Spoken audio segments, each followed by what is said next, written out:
In Virginia, a bank robbery explodes in violence. Put your hands up! Put your hands up! Spraying bullets from automatic weapons at anyone in their way. The robbers disappear. With no reliable witnesses, the police and FBI have to decipher fragmented evidence to identify the shooters and then bring them to justice.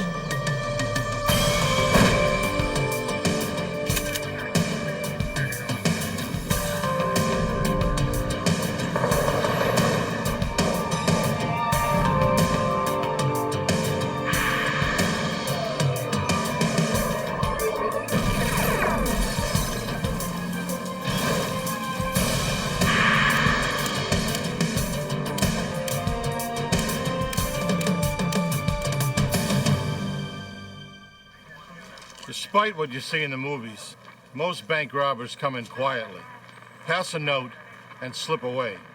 They want cash, not bloodshed. But in Richmond, Virginia, a pair of gunmen entered a bank with their guns blazing. I'm Jim Kallstrom, former head of the FBI's New York office. The raw violence of the crime shocked even the most seasoned investigators, who vowed to catch them before they struck again.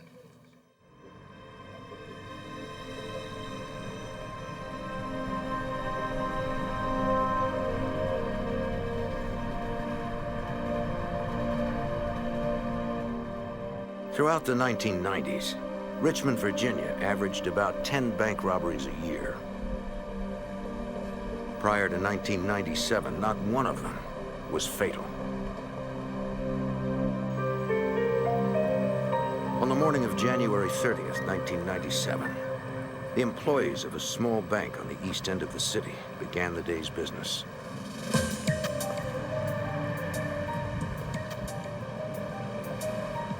23-year-old Christine Edwards, one of the bank's tellers, arrived for work.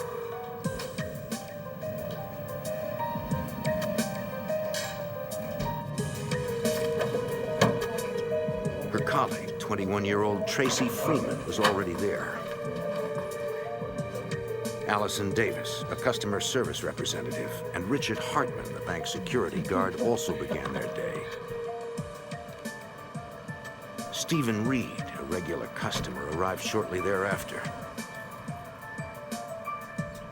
He entered the bank as the tellers finished setting up and was greeted by Hartman. Good morning. How may I help you, sir? No one saw the two men slipping in the bank's rear door. First National Bank, how may I help you? Oh, yes. Uh-huh. When the men struck, they did so swiftly and without mercy.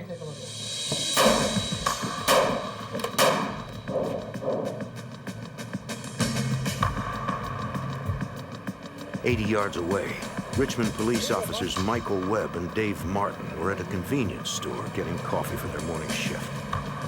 Hey! Something's happening at the bank. Where? I heard gunshots in the bank. The bank. They want to block bank down? right up the street. Excuse me, back up. As the officers responded, Richmond Dispatch ordered backup units to the scene. 16 respond. 929, 116. At the rear of the bank, the officers spotted a security guard lying in the parking lot. The bank, man down. Looked like he'd been shot. We're going to the front now.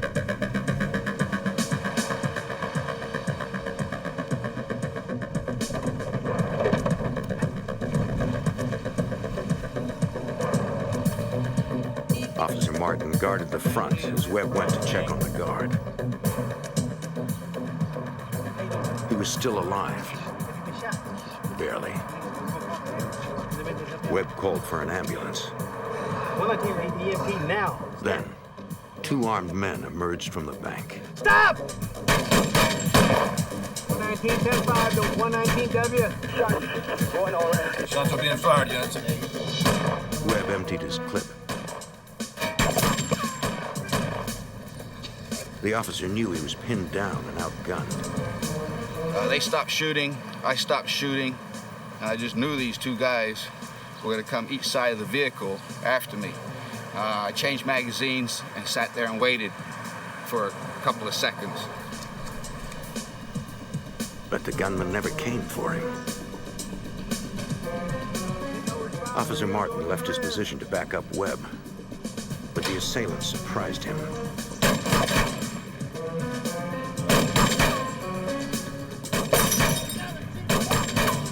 With only a service weapon, Martin was outgunned, which allowed the robbers to get away from him.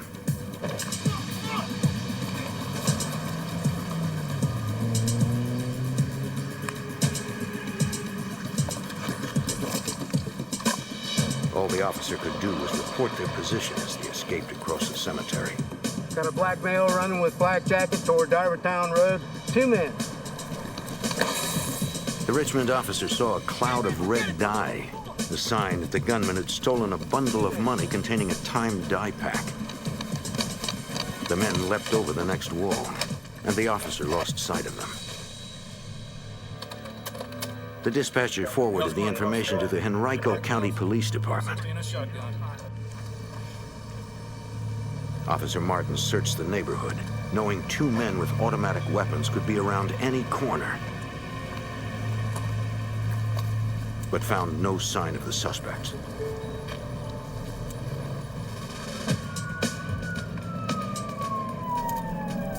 .233 radio.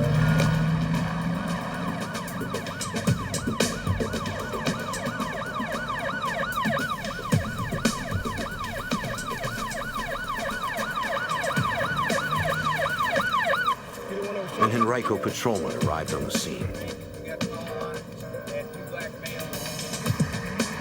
EMTs arrived.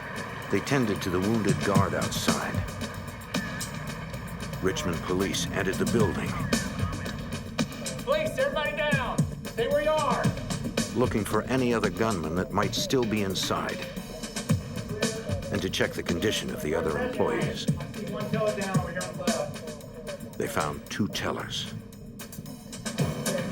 both shot. It's okay. Come on out, man. Come on, everything's fine. Allison Davis had taken cover. Come on, come with me. She okay? Everything's okay. She was not injured, but paralyzed with fear and taken to the hospital for evaluation. After clearing the bank, the officers felt it was safe to let the EMTs care for the wounded.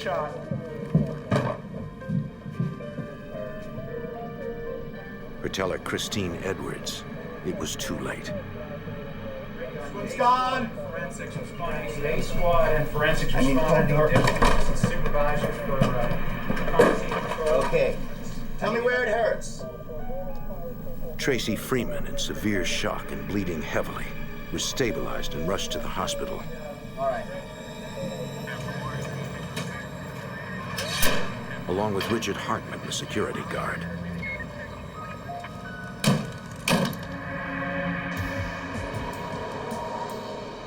At the Richmond Police Homicide Division, Detective Tom Leonard was disturbed by the robbers' brutality. This was our most violent bank robbery that we can remember in our history. So our fear was they were in the neighborhood and we needed to get them off the streets. Leonard headed to the bank.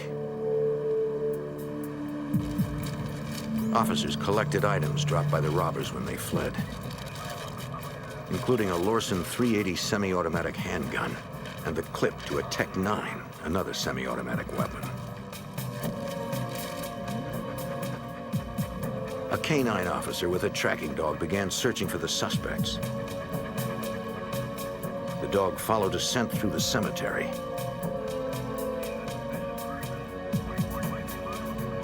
On Art Avenue, the dog lost the trail.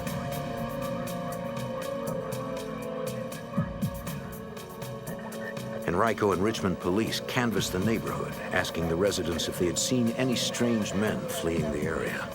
Rita? But no one saw anything suspicious. Detective Leonard arrived at the crime scene with an evidence technician.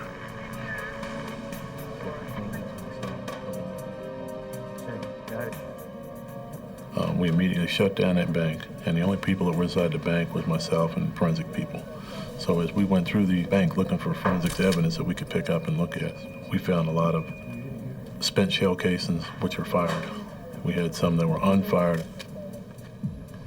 Those shells were 9mm, likely used in the Tech 9. Behind the teller's counter, investigators found a backpack, apparently left by the robbers. Inside was a piece of green tablecloth, a bottle of charcoal lighter fluid, a box of matches, and a note reading, "Please wait 5 minutes." We couldn't figure out what that was all about.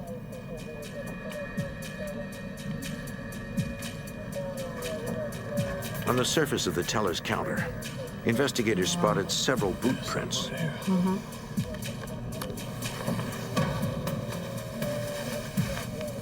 They preserved each print with tape, which they would later compare with footwear collected from potential suspects.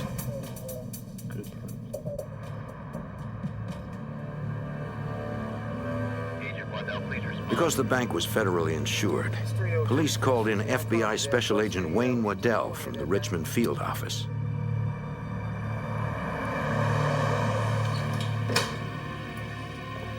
Let's go ahead and see what we can get on this, Tom. At the bank, he and Detective Leonard checked a videotape that had recorded several surveillance cameras simultaneously. But there was a problem. Oh man, Tom, look at that. We got a problem. Something caused the film, in our opinion, to not be working correctly. It went one camera to another camera to another camera, and you were getting different angles from the front door, the rear door, and from different teller positions. They would need to make still photos from the individual frames to get any useful details. Special Agent Eduardo Alford joined the investigation. He knew the FBI would not stop until the gunmen were captured. I'm sure if you talk to every person that was involved in this investigation, they would tell you the same thing. They wanted to stay on this case around the clock, which essentially is what happened.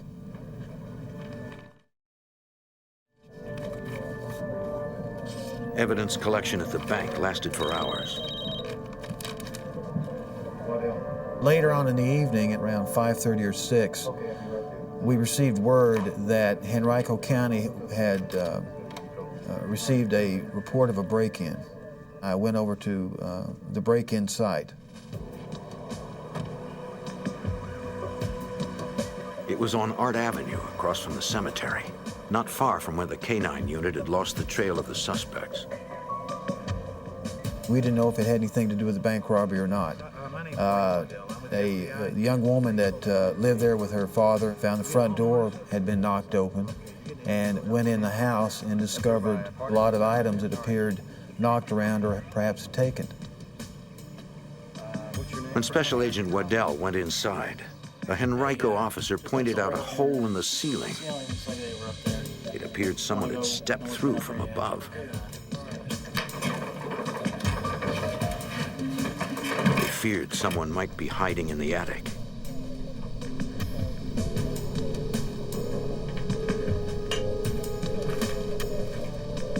No one was there. They searched for evidence. Investigators found a pair of boots. They also found a backpack and a coat.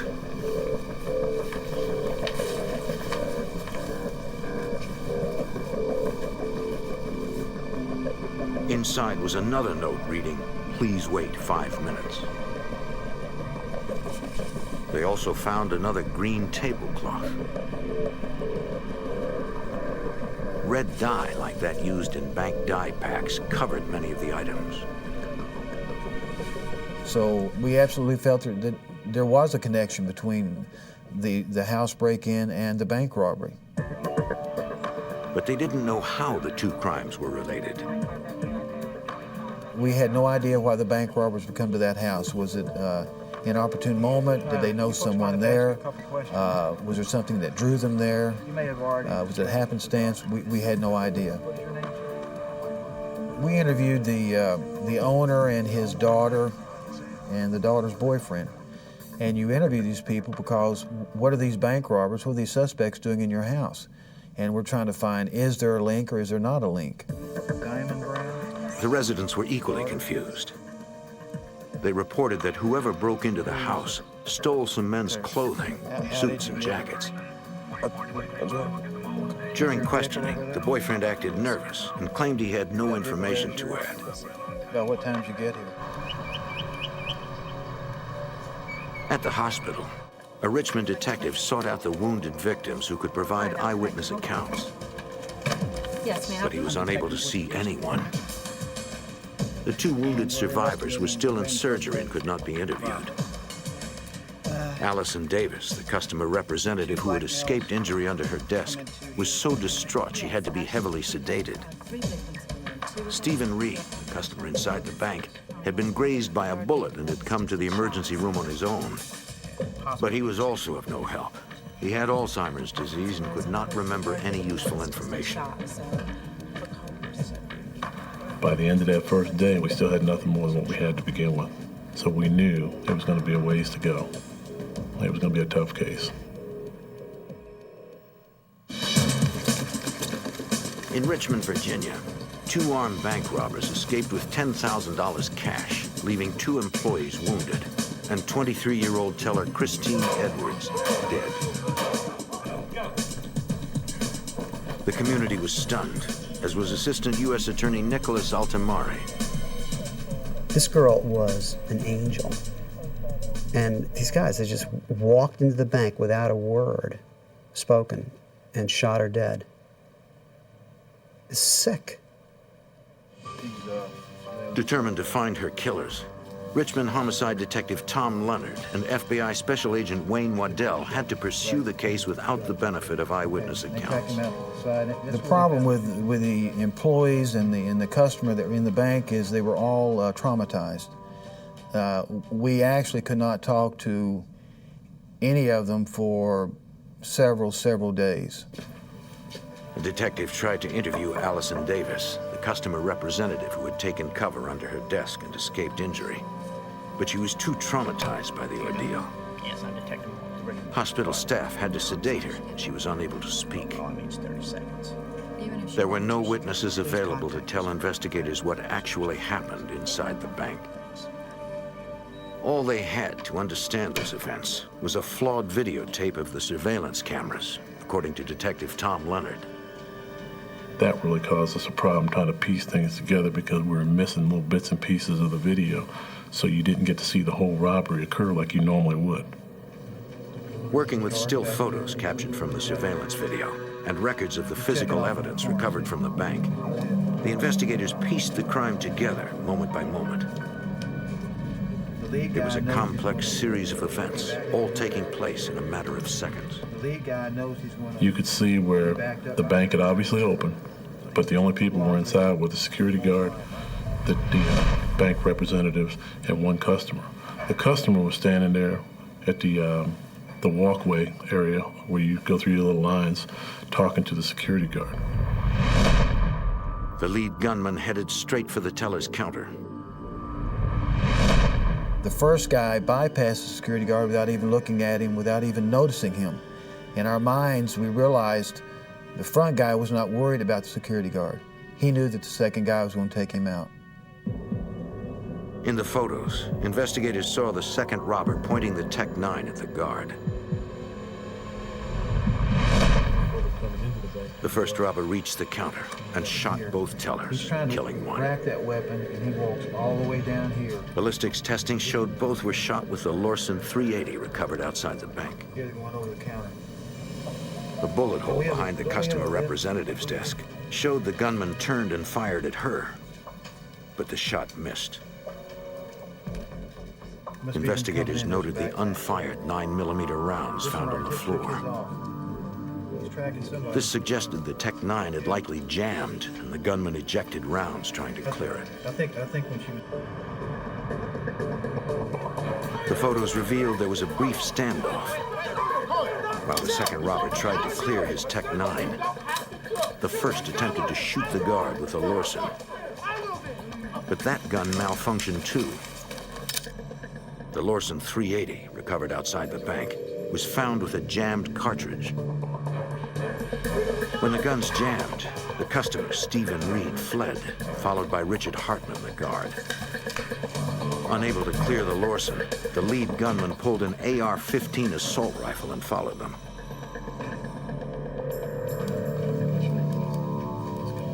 Spent shell casings and bullet strikes found outside supported witness statements as to what had happened next in the bank's drive-thru. One witness saw a gunman chasing the fleeing customer.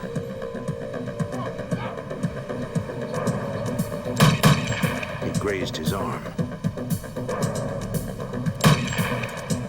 The guard tried his best to stop the killer, but was struck by multiple rounds.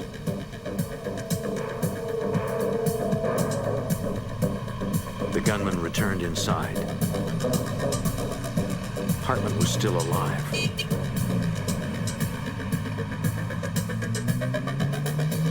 The witness watched as he entered the rear of the bank.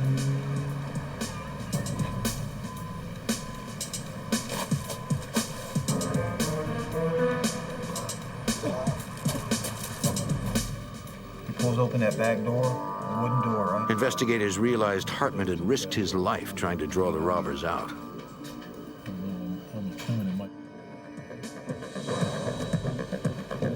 The robbers loaded a backpack with money, including one bundle that contained a dye pack. The guard approached, fired, but missed.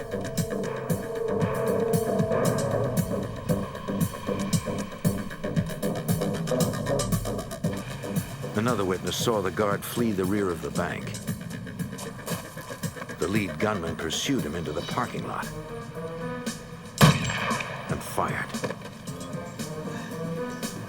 The final shot to the temple permanently blinded Richard Hartman. Moments later, officers Webb and Martin found him there. Agent Waddell and Detective Leonard now had a clear account of the crime. Since the robbers came into the bank shooting, investigators believed their intent was to murder everyone, to eliminate all witnesses at the bank. The contents of the robbers' backpack revealed a plan to minimize witnesses on the outside.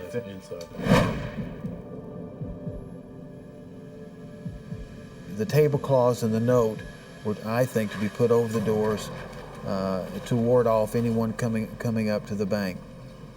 Give us 5 minutes, we're still cleaning. Give us 5 minutes, we're not ready to open up yet. Something like that. With the bank to themselves, the robbers could take their time. The piece of evidence that disturbed investigators the most was the lighter fluid. They believed the robbers were planning to use it to set the bank on fire as they left.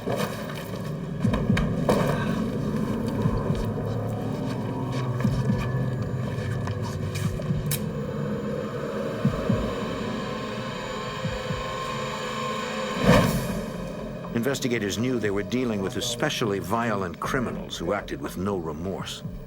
We needed to get them off the streets.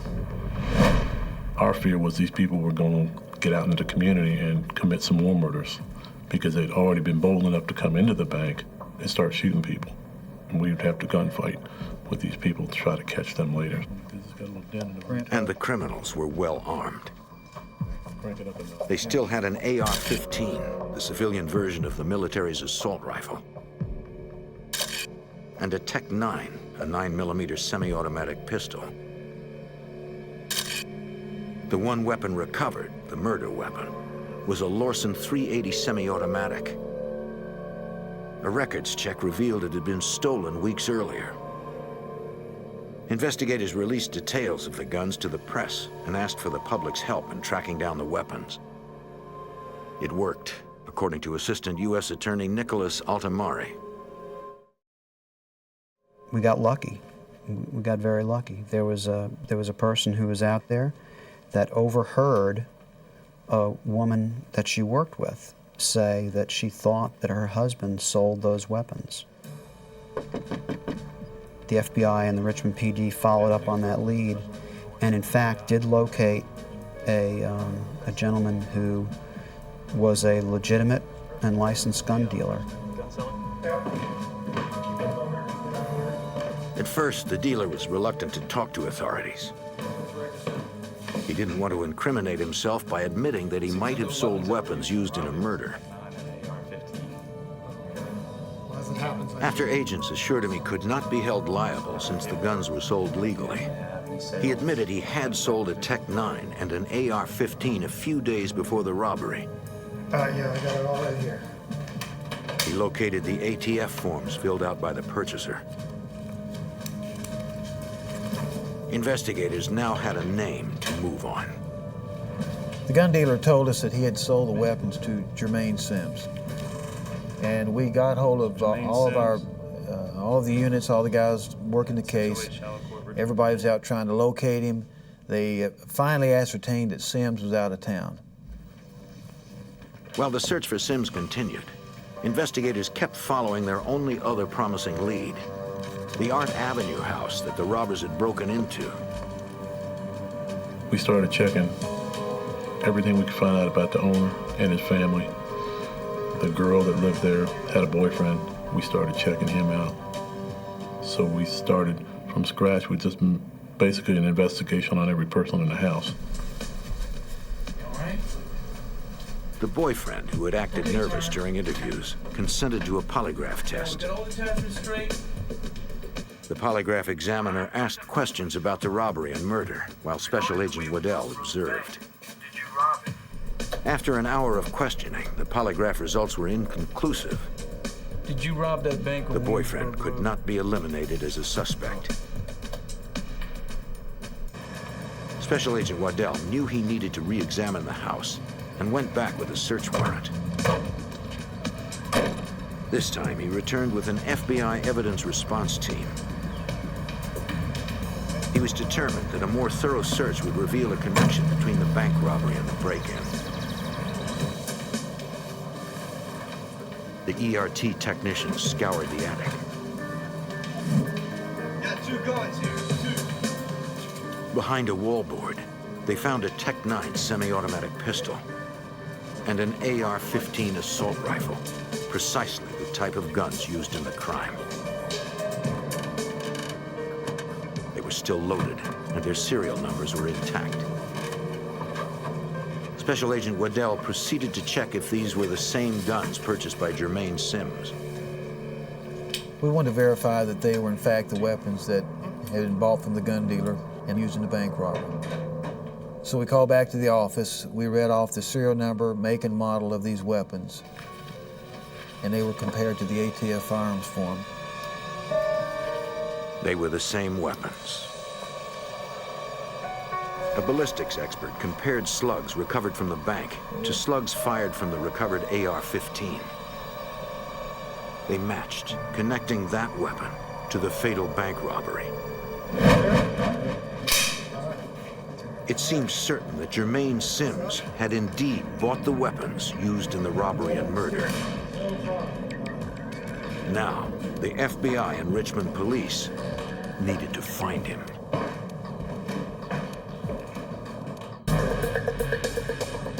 In Richmond, federal agents determined two weapons used in a deadly bank robbery were purchased by a man named Jermaine Sims. Agents could not find Sims, but a background check revealed he was receiving government assistance. They followed up on that lead. At the Social Services office, an administrator confirmed that Sims regularly came in to pick up food stamps. She flagged his name on their computers and agreed to page the FBI the next time the suspect showed up. First name. Afternoon, ma'am. This is Special Agent Corson.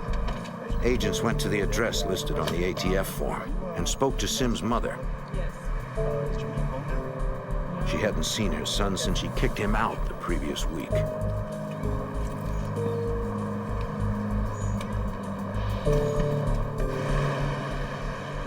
Days later, Richmond agents received a page from the Social Services Agency.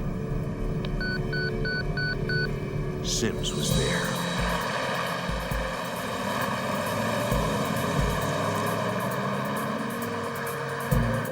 Okay, whatever. It's just a matter of pulling your check up. And The administrator stalled Sims until the agents arrived. They hoped he didn't suspect anything.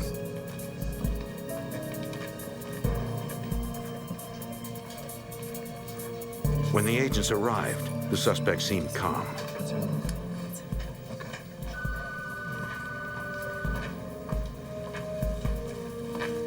Excuse me, sir. Special Agents FBI. I need you to come with me. They asked Sims to come in for questioning. Reluctantly, he agreed. Good and clear. Go ahead and thank her for me. They took him to a nearby police station where investigators tried to get him to talk about the guns. But interviewing the suspect was no easy task, according to Assistant U.S. Attorney Nicholas Altamari. Sims was a difficult person to deal with. He was a person who was filled with hate and hostility. He didn't want to be there. He didn't want to certainly cooperate with us. We were dragging bits and bits of information out of him, and he was really only providing us information that we already knew.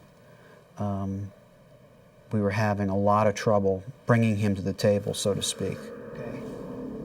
Sims denied any involvement in the crime, stating he was at his girlfriend's apartment at the time of the robbery. Who lives there with him? Over several hours, Altamari kept pressuring him until finally Sims admitted he had bought the AR-15 and the Tech-9 with the intent to sell them later for a profit. He said he stashed the weapons at a friend's house, a man named Ra, but claimed he couldn't remember the address. A street called Main Street. Instead, he gave directions. Now, who else is this guy Ra? The interview continued while Special Agent Wayne Waddell tried to confirm Sims' story. Sims told us where this house was located and described the house to us. We went to the locations. We could not find the house. Determined, Altamari confronted Sims with his deception. Do you think you're dealing with a bunch of amateurs here?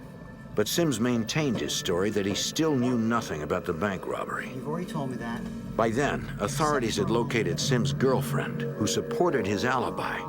But investigators had strong evidence connecting him to the crime. You're going to jail for the rest of your life. He was informed that he was under arrest for bank robbery.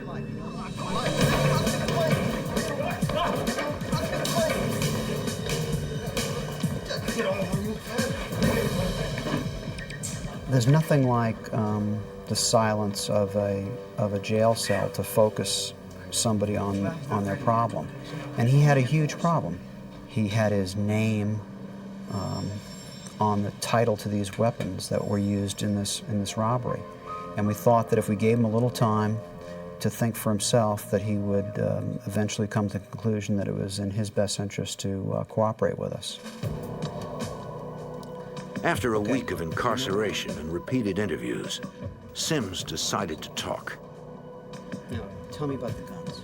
He said after he bought the guns, he left them with two friends, Rashid Jones and LaFawn Bobbitt. He still denied having any involvement in the robbery, but investigators continued to work on him. He admitted that of course he knew that they had robbed the bank. He still claimed that he was surprised that they had used his guns to do it, and expressed his outrage that they would have done this to him and gotten him involved. Sims said that after the robbery, Bobbitt and Jones came to his apartment wearing clothes he had never seen them in before. They told him about the botched robbery, the gunfight, and their escape. They explained that they had broken into the house on Art Avenue, choosing it at random. They stole some clothes and stashed their guns behind the wallboard in the attic.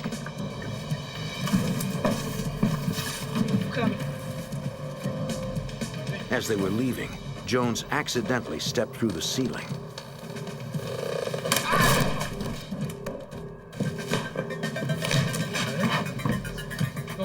They then slipped out, avoiding the patrolling officers.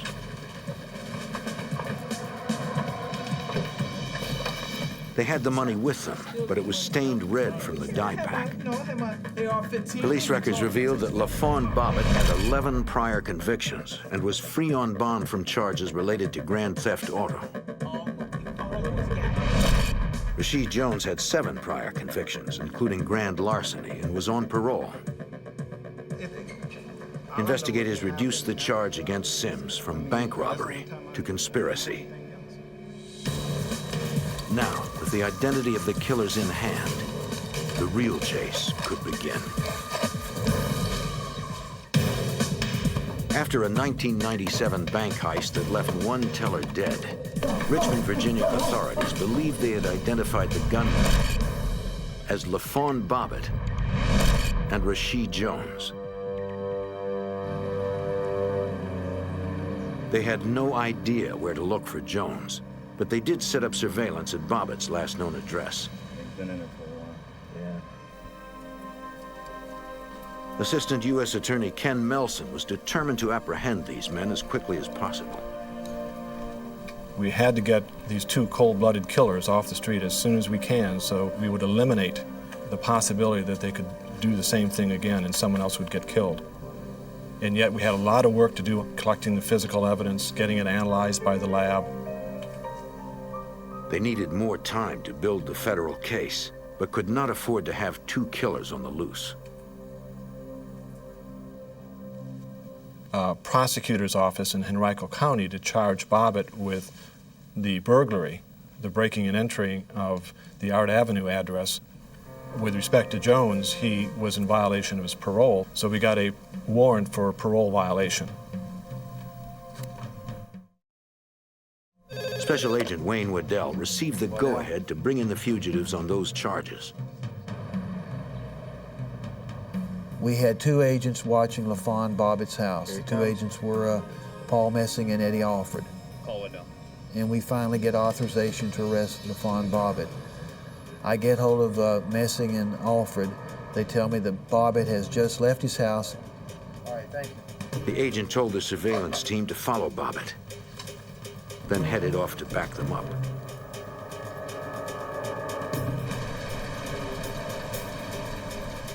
The agents followed the suspect into town, where he boarded a bus.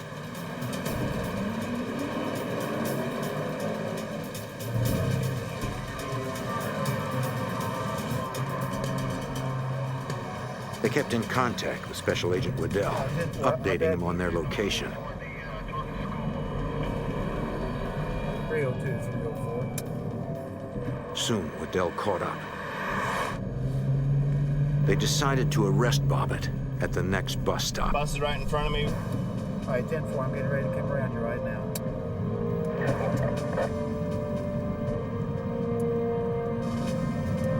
Waddell pulled around front to get into position. The other agents pulled in behind.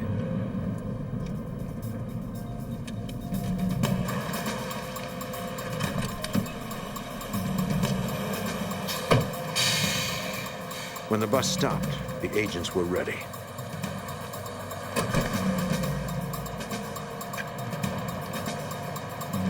Come on, Bob, if you're under arrest for parole violation, put your hands up. Within moments, suspect LaFawn Bobbitt was in custody. Investigators executed a search warrant on Bobbitt's home. In his bedroom, they discovered a manual for a .380 Lorson pistol, the same model used in the murder. They also found several spent .380 shells. For FBI Special Agent Eduardo Alford, this circumstantial evidence suggested it was Bobbitt who fired the fatal shot. It was actually the weapon that one of the tellers was killed with. Finding that shell casing was very helpful as far as determining which one of the subjects or suspects might have had possession of this weapon on this particular day. The FBI lab identified Bobbitt's fingerprints on items left at the bank by the robbers. The first evidence directly linking him to the crime. Technicians at the FBI's Question Documents unit compared the boot impressions found at the bank with boots recovered from the Art Avenue house and from Bobbitt's home. One of the latent footwear impressions was consistent with a boot that was left at the Art Avenue address. Another latent was found to be consistent with a boot found at Bobbitt's house at a later search. And so that circumstantially, again, not conclusively, but circumstantially placed Bobbitt and his apparel in that bank. The boots found in the attic likely belonged to Bobbitt's alleged partner in the crime, Rashid Jones. Federal prosecutors now charged LaFawn Bobbitt with the bank robbery and murder, but investigators still needed to find Rashid Jones. 3 months after the crime, authorities received a tip from a store clerk. He reported a customer had attempted to pay with dye-stained bills. The clerk refused to accept them. Mr. Jones had been in that particular area in the south end of Richmond trying to exchange some of this money. So the Fugitive Task Force pieced that information together, and they were really able to hone in on that particular area based on the proximity of this particular merchant store.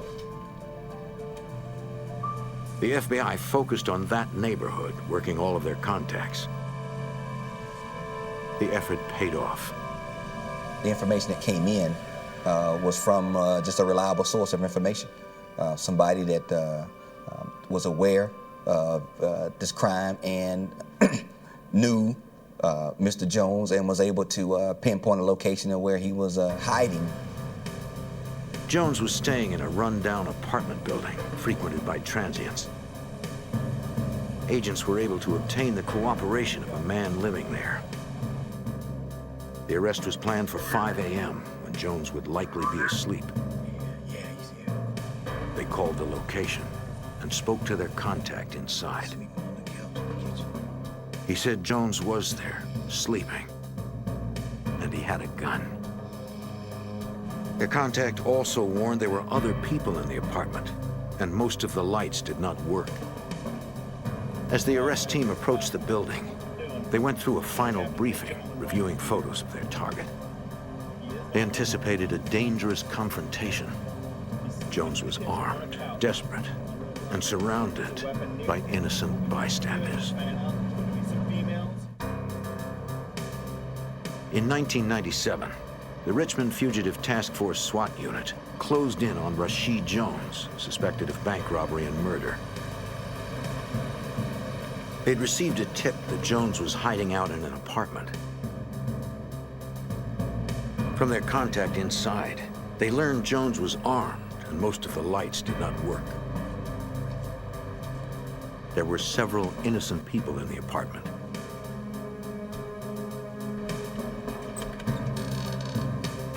The building was dark and foreign, complicating an already difficult challenge in which SWAT had to take down an armed fugitive while protecting innocent bystanders.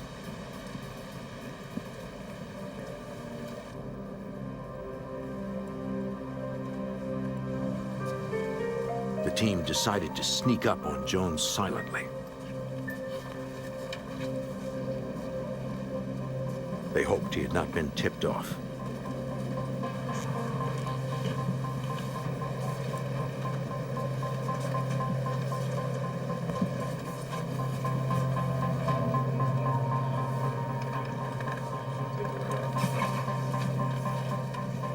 When they reached the target apartment, an agent phoned their contact inside. FBI, we're here. The contact was escorted out of the building.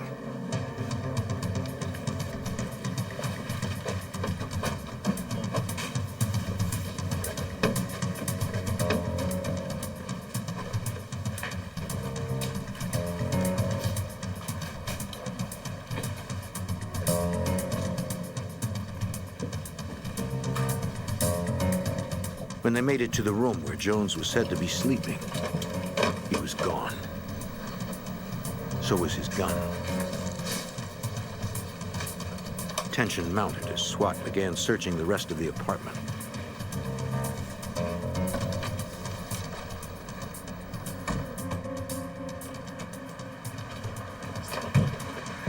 Get your hands up, man. Get your hands up. Come on, get up. Get up. They found and removed 2 other residents. Every room was cleared, except one, a bathroom. Jones, we know you're in there. Come out. Put your hands up, Jones.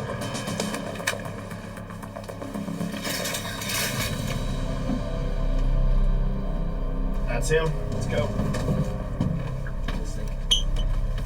To the team's relief, Jones was unarmed and surrendered without a fight. The manhunt was over. Get on, sit up. Agents searched for his weapon. They discovered it in a closet, its firing pin broken.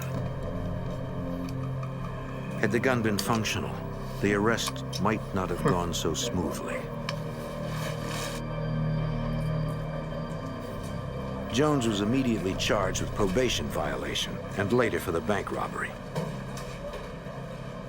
On February 25, 1998, the trial of Rashid Jones and LaFawn Bobbitt began. But it would not be an easy case.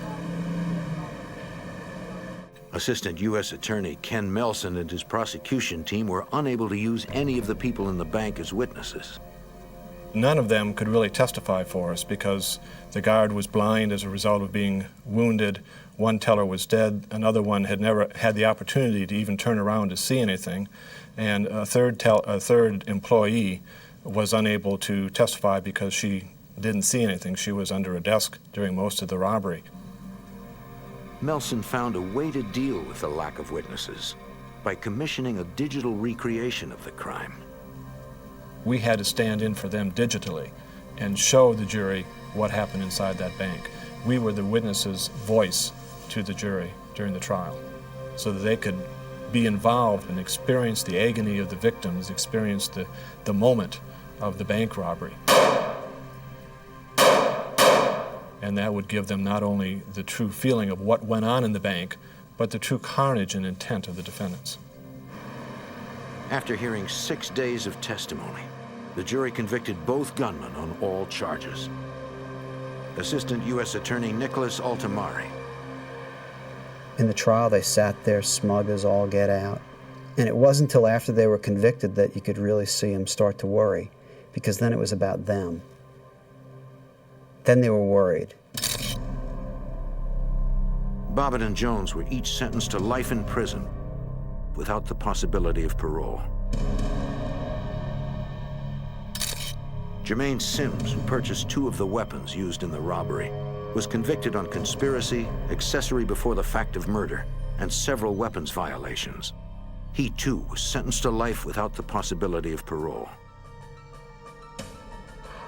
As the victims and their families continue to heal, they and the city of Richmond know that Jones, Bobbitt, and Sims will never be a threat to anyone again. 2 deadly fugitives are on the run from justice. Authorities follow an electronic trail and chase the escaped convict and his partner from state to state. The suspects are moving fast, determined to avoid capture. The police and FBI must track them down before they take another life.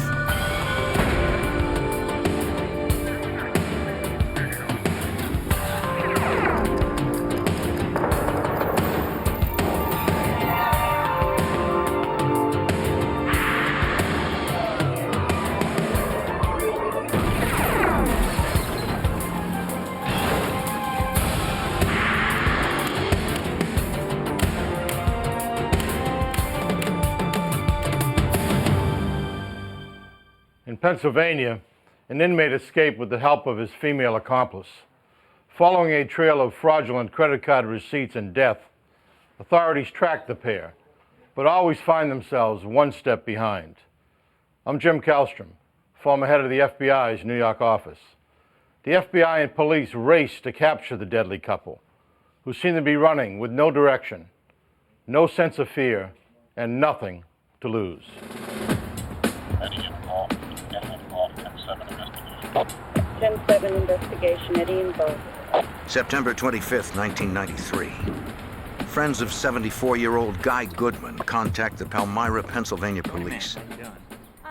They're concerned because they have not heard from him in over a week. Goodman's landlord meets an officer at his rented house. You have a key for the door there? I do. Okay, let's go check it out. Okay.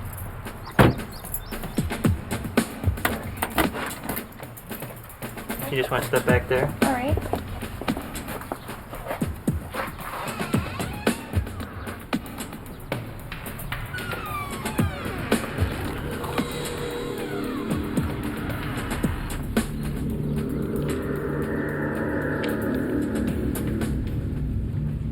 The officer observes shards of broken porcelain on the floor and dried blood on the floor and walls. Blood spatter trails down the hall and leads to the basement stairs.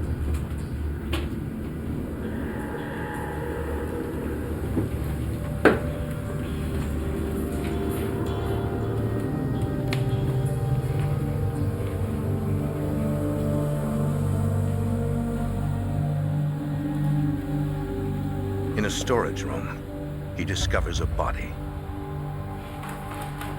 The officer calls for assistance. Headquarters, code 3, requesting backup. Tri-party clerical. Unit 1833, go ahead. Detective Paul Zeckman of the Lebanon County Detective Bureau takes the lead in the investigation. Affirm, go ahead. 10-4, I'll be en route to that location. The countywide bureau helps township police departments with major crime investigations.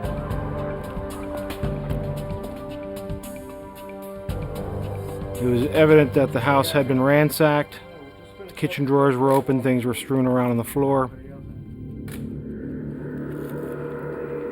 Going down into the basement area, you could see drag marks led from the stairway to a small storage room. The crime scene is gruesome. The victim's hands and feet are tied behind his back. Several layers of plastic bags, sheets, and blankets enshroud his head. Coverings are tightened at his neck with makeshift bindings. These items were either duct taped or tied with electrical cords. The plastic bag was duct taped over the cloth covering. Hoping to find a trace of the perpetrator, crime scene investigators carefully process the house. They dust every surface for latent fingerprints and collect a roll of duct tape left on a table. Likely the same tape used in the bindings.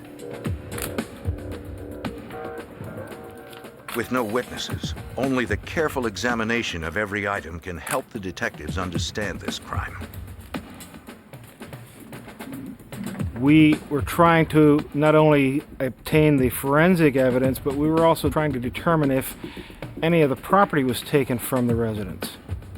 We were able to establish that Mr. Goodman's wallet was missing. They find American Express charge statements. Oh. But the card itself is missing. Statement here. The account numbers get that all figured. In the bedroom, investigators discover an open box of checks. A series of checks from the middle of this box had been removed. We also knew that the vehicle of Mr. Goodman was also missing at this point. What do you have to do out here yet? Guy Goodman seemed like an unlikely target for this type of attack. Like most of the Palmyra, Pennsylvania community, Chief Michael Wayman knew of the victim. Guy Goodman was a retired florist He was a lifelong resident of the Palmyra area, well known within the community and liked by everyone in the community. It was apparent that either the motive for this crime was a robbery that had gone bad, or that there was a robbery after the fact, after Mr. Goodman was assaulted and died. Palmyra, Pennsylvania is located in Lebanon County. This peaceful community sees fewer than 3 murders per year. In most cases, the victim knows the killer. At the autopsy, the victim's face is unrecognizable. The medical examiner uses dental records to confirm it is Guy Goodman. Based on the body's decomposition, he concludes Goodman has been dead for about a week. Although the victim was severely beaten, his wounds were not fatal. An examination of his respiratory tract reveals he died slowly from suffocation. Latent prints recovered from Goodman's house are processed at the lab.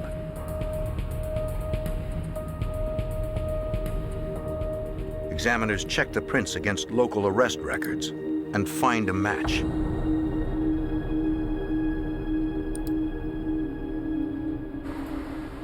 When the forensics report arrives on Zekman's desk, he isn't surprised by the results. Fingerprints that we had obtained at the crime scene matched Bradley Martin. Zekman knows the name all too well.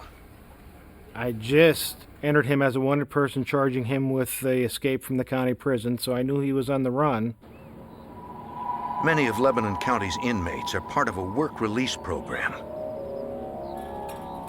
Bradley Martin, a repeat thief and drug user, is one of these work release prisoners. Over a week earlier, Martin used a 2-hour pass, a weekly perk of the work release program, to meet his new girlfriend, Carolyn King. 27-year-old King worked at a factory where she met the 21-year-old work release prisoner. When Martin failed to return, prison officials launched a fugitive investigation. They called the Lebanon County Detective Bureau. After obtaining a fugitive warrant for Martin, the detectives checked Carolyn King's apartment, concerned for her well-being.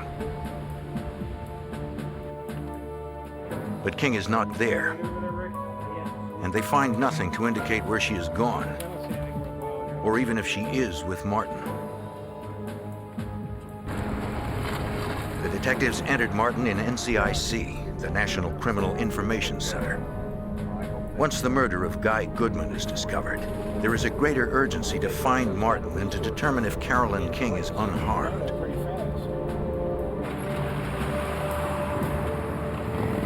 The detectives interview Martin's friends and co-workers.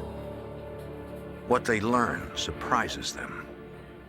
Through interviews, we were able to establish that Bradley Martin and Carolyn King were together several days after Guy Goodman was murdered. We were able to establish that they were together in the Palmyra area, and then it was just blank.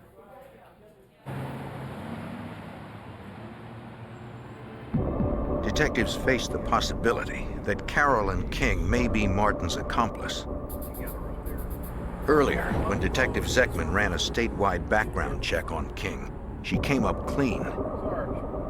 He tries again, this time using a national database. He learns she has a long criminal history, including theft and check forgery. She has outstanding warrants for her arrest and is also a suspect in 2 murders in Virginia. The detectives have no idea where the 2 suspects are. If they left town right after the Goodman murder, they have more than a week's head start. Detectives hope to track the suspects using the American Express charge card and the checks stolen from the victim's home. Okay, let me call the guy at the American Express Security Department. That's great. Detective Wayman asks American Express Global Security in New York to help. Joe Gannon, the chief investigator in Amex Security, works to assist the police. And I'll be back to you as soon as I can. Got it. Thanks. We flagged Mr. Goodman's account because he was the victim of a homicide, and the chances were that the perpetrators of that homicide were in possession of that card. A review of Goodman's account shows purchases made after Goodman's death. The transactions leave a trail that may lead to Goodman's killer. We discovered that the charges began in western Pennsylvania and continued out through the Ohio Valley, down into Iowa and Kansas, and then they turned north. And the last transaction we had on record was in Rapid City, South Dakota. Armed with a solid lead, the Pennsylvania detectives waste no time. They catch the next available flight to Rapid City, South Dakota. The killers had disappeared. But the victim's charge card had become the investigators' best informant.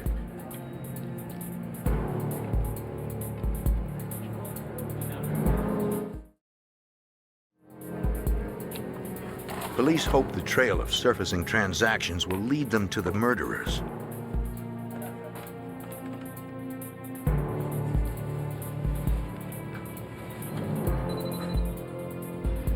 Within hours, the Pennsylvania detectives arrive in Rapid City. Accompanied by local police, they visit the last stores where the charge card was used. Interviews with clerks verify their suspicions. Up until this point, we were speculating that Bradley Martin and Carolyn King were the two people that were using Goodman's American Express card. Then, investigators catch their first real break. Some of the individuals were able to identify Bradley Martin as the user of the card. Some were able to identify Carolyn King as the user of the card. The revelation confirms their theory. It was no longer a whodunit. We knew for certain who had done it. Now it was a matter of changing the focus of the investigation to apprehending them. The Pennsylvania detectives circulate photos and detailed information about the suspects to all South Dakota law enforcement agencies. The Rapid City Police Fraud Unit, or Bunko Squad, tells them of an interracial couple who've been passing bad checks at local stores. Rapid City Police Department had a black and white bunco team who were trying to do a con game within the area. It was a black female and a white male driving a vehicle with Virginia plates. We knew that this fit the description of Carolyn King and Bradley Martin. We knew that Carolyn King had a vehicle with Virginia plates. We felt that they were there working in the Rapid City area. Driver's license registration, please. The Pennsylvania detectives assist as Rapid City police pull over the couple in the car with Virginia plates. They confirm the couple is the team Rapid City detectives have been hunting, but not the suspected killers. The black female and the white male were in fact not Martin and King. They were just simply another couple that matched the description and who were doing their own criminal activities. American Express informs the detectives there have been no new charges in over a week.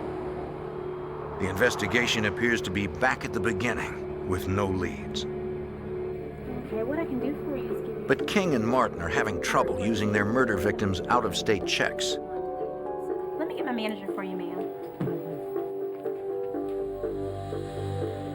They need another source of cash.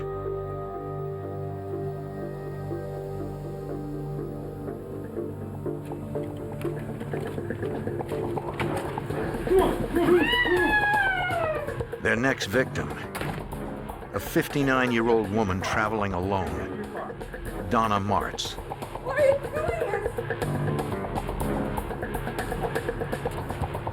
The terrified woman complies when they force her to take them to her car.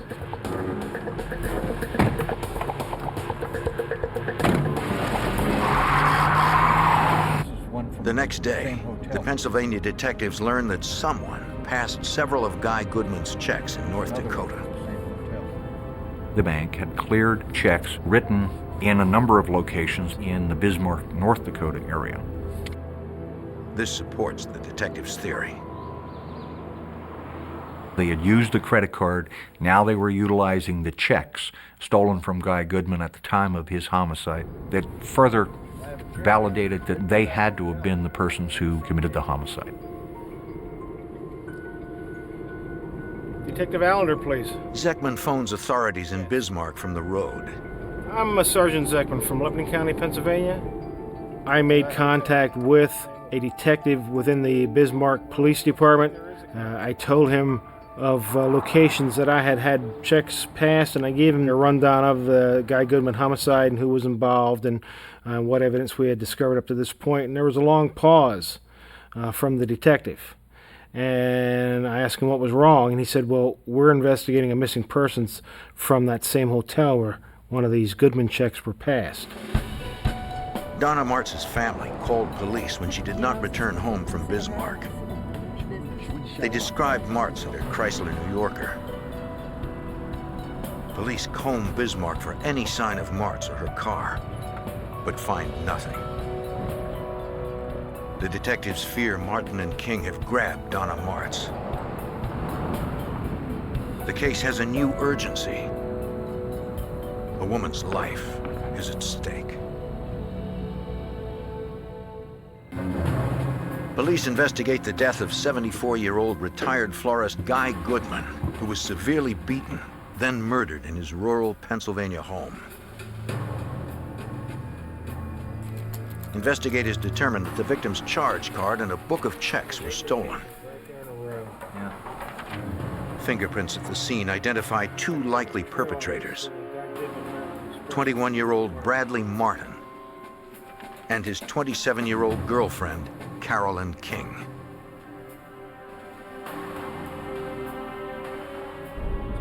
Pennsylvania detectives Paul Zeckman and Michael Wayman follow the pair of fugitives to Bismarck, North Dakota, and learn authorities there are investigating the disappearance of a woman from the same hotel where one of Goodman's checks was passed. Donna Martz, a traveling tour guide for an interstate bus line, was last seen at the hotel where the suspects were staying. When Martz didn't arrive home as scheduled, her family reported her missing. Local authorities issue an APB on Martz's Chrysler New Yorker. The Bismarck FBI joins the case, led by Special Agent Craig Welkin. The FBI and the North Dakota Bureau of Criminal Investigation set up a task force which was joined by other agencies, including the Bismarck Police Department and the local Sheriff's Department. When the Pennsylvania detectives arrive in Bismarck, they share the information on the fugitives that they gathered over the past week. They became an integral part of the task force on this case. The linking of King and Martin was very critical in the investigation. With potential suspects identified in the abduction of Donna Martz, the task force still struggles for viable leads. They continue to search the hotel. We spoke with the clerks at the hotel in Bismarck where Donna Martz was last seen. And they were able to tell us that Bradley Martin and Carolyn King had stayed at the same hotel. Hotel personnel also recall that around 9 a.m. on September 26th, King and Donna Martz were only a few feet apart.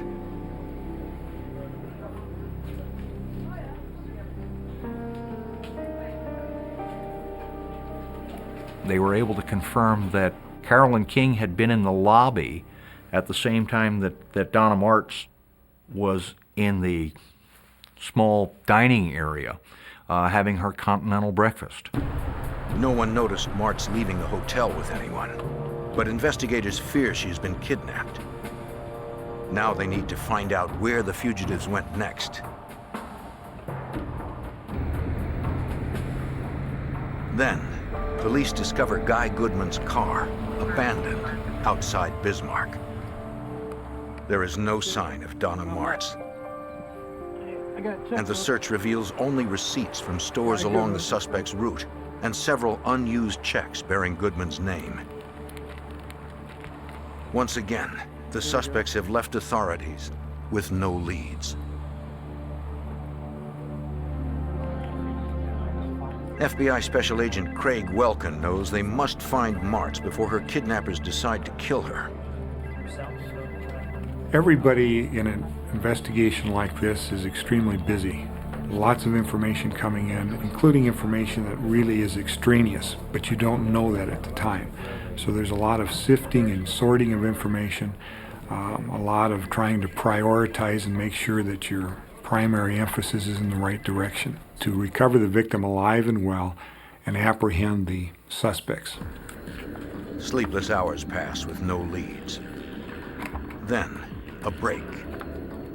Working with Donna Martz's bank, detectives learn her credit card was used in a shopping mall more than 100 miles away. She had no relatives out there. There was just absolutely no reason for her to go that way. The MO matches that of Goodman's killers. Martz's credit card started showing charges on it a day or so after she had gone missing. We were fairly certain that she was not the one doing the charges. The FBI dispatches teams to interview sales clerks at the mall. None of the clerks can positively identify Martin or King as the user of the card. But they are sure Martz did not make the purchases, which were for young men's clothing.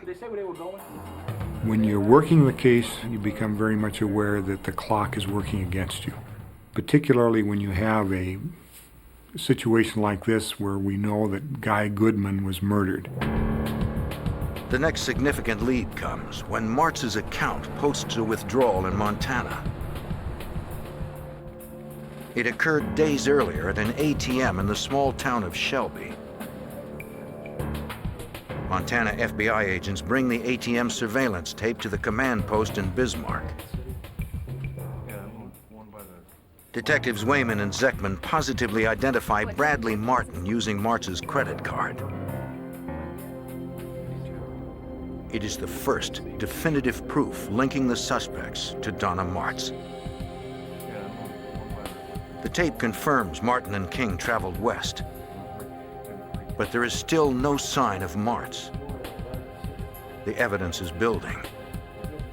Yet investigators' main concern is not prosecution, but finding Donna alive. And although we had an ideal that they were heading in a general direction of west, they could change that direction at any time. So it was very frustrating because we felt that there was a short time frame in which, if Donna Martz was still alive, that we would be able to apprehend them and save her.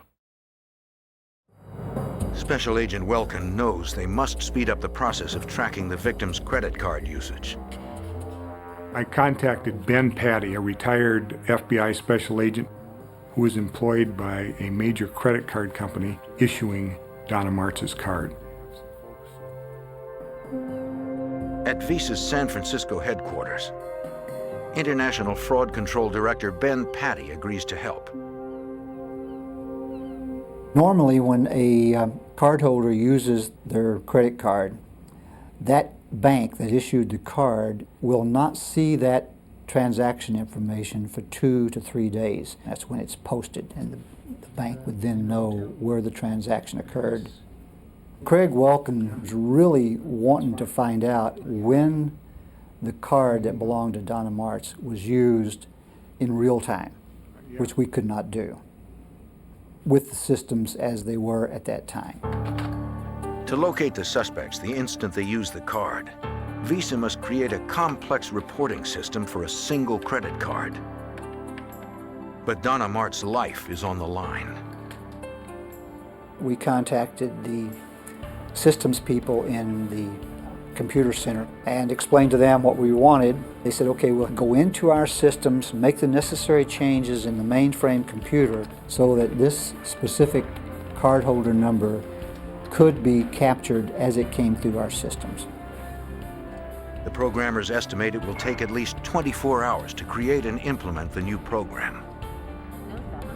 FBI agents hope that the computer program will finally put them closer to the murder suspects and to Donna Martz before she, too, is killed.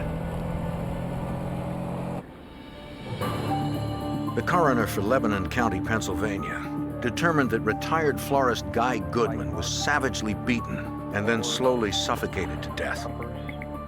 His face was unrecognizable at the autopsy. The suspects, 21-year-old Bradley Martin and 27-year-old Carolyn King, have more than 20 felony convictions between them and are now fugitives on the run across the heartland of America. Authorities believe the couple is holding their latest victim, Donna Martz, captive and using her credit cards. The last charge was recorded in Montana. The FBI and police from across the country are in pursuit, tracking the suspects through the victim's credit card usage. Investigators remain one step behind. Led by Special Agent Craig Welkin.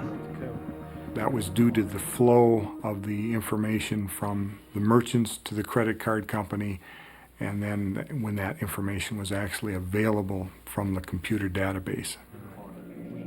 In 1993, banking computers take days to post each transaction. Investigators await a new Visa program that will trap any activity on Martz's card. Pennsylvania detective Paul Zeckman chased the pair from the beginning of their flight. It was very frustrating being days behind locating places that Martz's credit card had been used, because we knew that, number one, this couple had killed Guy Goodman. We knew that Donna Martz potentially was going to be the next victim. If she had not already been killed, there was nothing we could do more than what we were doing to try and locate them and stop this from happening. Investigators try to estimate where the suspects will go next. They alert all law enforcement agencies on the suspects' possible routes. They post descriptions of the suspects in their vehicle in the National Crime Information Center's nationwide database. We entered both Bradley Martin and Carolyn King in NCIC. They were also entered in as kidnapping suspects. In addition to that, regional messages had gone out to all the police departments to be on the lookout for Donna Martz, Carolyn King, or Bradley Martin. If any police force in the country runs into the couple, the Bismarck Task Force will be notified.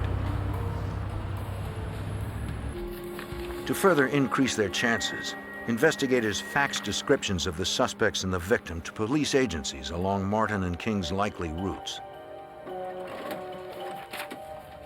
But there are no incoming leads beyond the sporadic credit card purchases.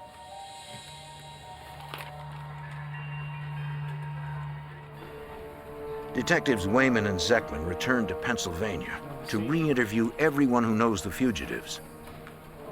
They hope Martin and King have made contact with someone back home. We continually talked to individuals in the Palmyra area who were associates of Bradley Martin, trying to find out if there was recent contact with him or Carolyn King, and if there was, where were they at, where did they call from. But no one offers new information. Despite every effort, investigators still have nothing. The FBI receives an update from the Visa Corporation in San Francisco. This is Ben Patty, Visa International. Visa fraud investigator and former Special Agent Ben Patty had asked the company's systems programmers for a way to trace Martz's credit card transactions as they are made. And I told the FBI, and we set up a system of contact between our systems people in Virginia, myself, and in the FBI and their command post. After the system was in place, the first transaction that came through was a service station gas transaction in Southern California. It was in Los Angeles several hours earlier. Investigators are closer, but still too far behind. While the task force notifies authorities in the LA area, Visa gets another hit on Donna Martz's card. The transaction came through our systems in real time. As soon as it came through the systems, we notified the FBI's command post, and it would have been within our 2-hour time that the transaction actually occurred. Then a transaction is made at a hotel in National City outside San Diego. Agents at the command post contact the FBI's San Diego field office. And the lead goes to Supervisory Special Agent Sam Stanton. We received information that the Donna Martz credit card had been used at the hotel in National City. So immediately I dispatched agents over to the hotel off of Interstate 5. Agents interviewed the manager and the security guard and employees at the hotel and was able to determine that a couple matching Martin and King had stayed at the hotel using Donna Martz's credit card. But the couple checked out 2 hours earlier, paying for the room with the Visa. Police officers and FBI agents swarmed the area, checking hotel parking lots, convenience stores, and gas stations for Donna Martz's Chrysler New Yorker or any sign of Martin and King. Special Agent Stanton knows finding the car is a long shot, especially when that car has a 2-hour lead on authorities. Where San Diego is a very large city, and to try to find a vehicle in a city that size would be almost impossible. But we did put out an all-points bulletin and notified the state judicial police and the federal police in Mexico and the Border Patrol, thinking that maybe the individuals were headed toward Mexico. The Tijuana border is the busiest in the world. In 1993, nearly 40,000 Americans cross into Mexico every day without having to show even an ID. If the fugitives make it past the border, it is unlikely they will ever be found. All right. I know it's been a couple of days, but have you heard from Brad or Carolyn? Well, Then, the Pennsylvania detectives finally catch a break that narrows the search. What did he have to say? According to Chief Michael Wayman. We received information from an associate of Bradley Martin's, indicating that they had received a phone call from Bradley, and that Bradley was in San Diego, that he was with Carolyn King, and that they were headed back towards Pennsylvania. We took that information. We notified the San Diego office of the FBI, and they in turn notified the California Highway Patrol. The fugitives made the call as they checked out of the hotel in San Diego. Martin and King still have a 2-hour lead, but authorities continue closing the gap. Soon a hunch and a bit of luck will bring the investigation to a violent and dangerous conclusion. Fall 1993. Authorities chase Bradley Martin and Carolyn King, suspected of murder in Pennsylvania and kidnapping in North Dakota. Investigators from both states are frustrated that for weeks they have been one step behind the suspects. They hope to find the pair before the abducted woman, Donna Martz, is killed. Then a new program created by the Visa Corporation at the FBI's request puts investigators only 2 hours behind the suspects.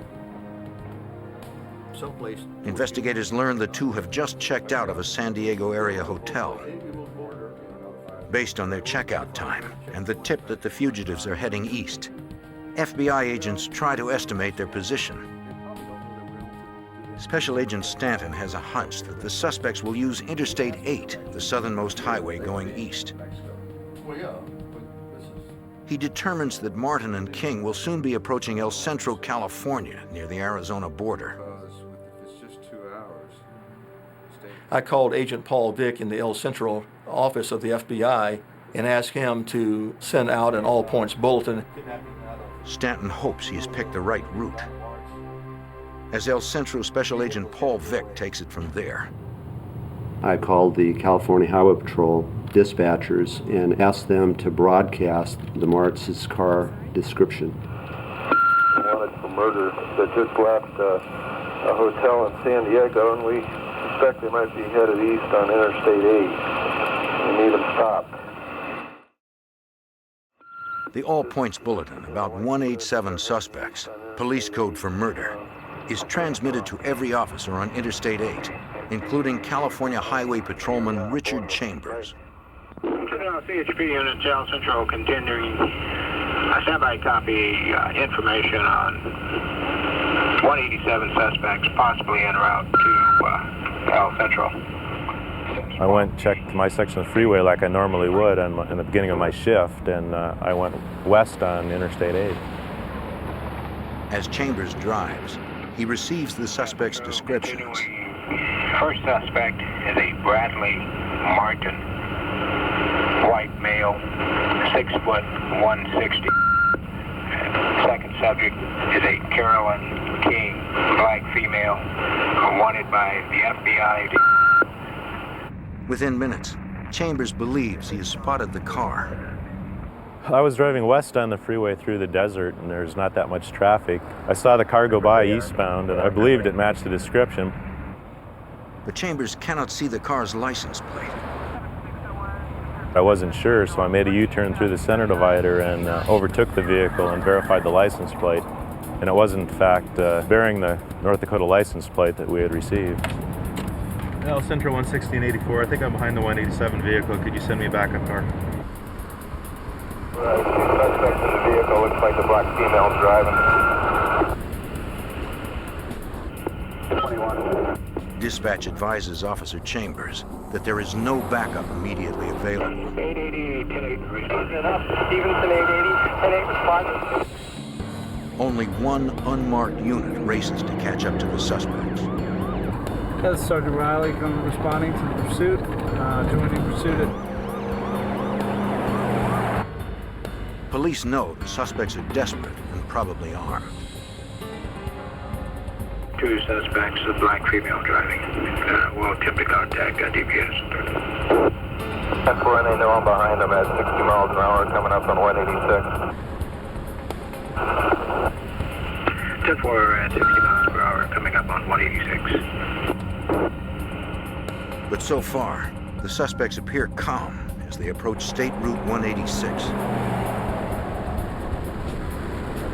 Report, they're going to head us south on 186 where it looks. They're getting off 186. 10-4 southbound on 186. Chambers' backup is still several miles behind, racing to catch up.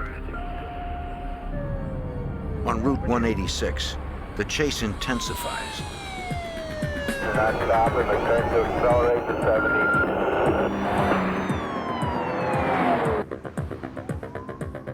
The suspects try to shake Officer Chambers, but he maintains pursuit, even as they escalate to 90 miles an hour. El Centro, notify YPD and DPS. Looks like we're going to be going Yuma and they go IA eastbound. Proceeding eastbound in Arizona. The suspects cross into Arizona with Chambers on their heels. Although a California officer outside of his jurisdiction, Chambers continues his pursuit. He relays information to Arizona authorities. Then, the danger increases. The male passenger did come out of the right front window with a handgun. They're shooting. They are shooting. Sound like they're shooting. Chambers stays on them, intent to capture the deadly suspects.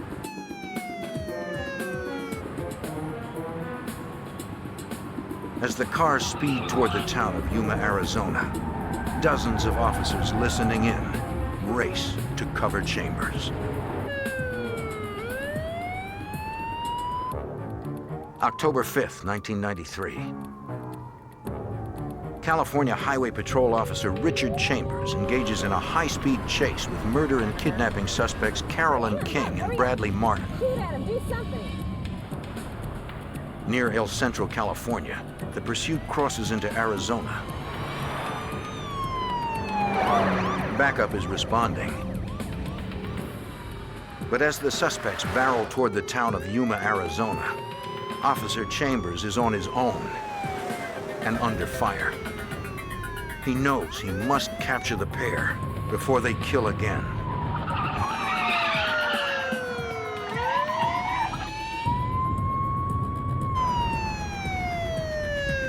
The suspects exit onto a smaller road, this one with intersections. Chambers radios their position. They're going into Yuma now. Get my units out there, back them up. They run through 2 stop signs without incident. Then,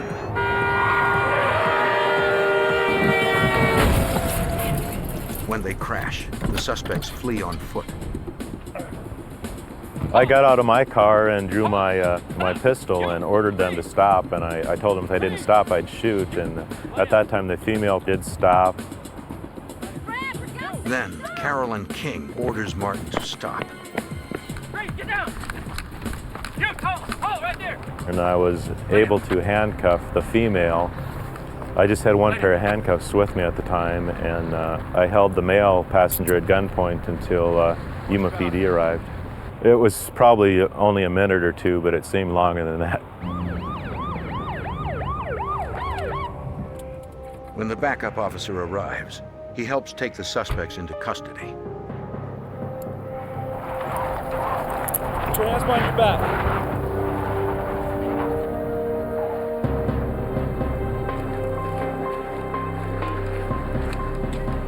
After a 2-week cross-country flight, pursued by police and the FBI, Carolyn King and Bradley Martin have finally been stopped.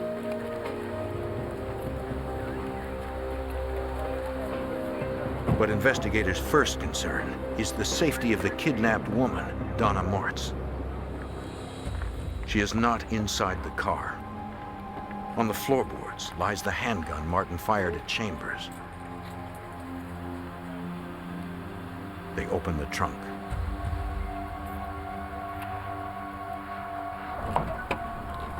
Inside, police find duct tape, a knife, and Donna Martz's glasses.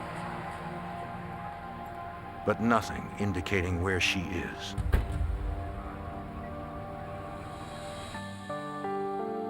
Martin and King are taken to the Yuma Police Department, but they refuse to tell officers what happened to the kidnapped woman. You know Donna Martz. FBI agents arrive and interrogate the suspects separately. Carolyn King is defiant from the start, refusing even to admit her real identity. She claims no knowledge of Donna Martz. Another agent is unsuccessful with Bradley Martin as well. When Special Agent Paul Vick reaches the station, he learns that Martin has refused to talk. Bradley Martin was pacing back and forth with his hands handcuffed behind him. He appeared to be in some kind of discomfort. Vick decides to try another approach.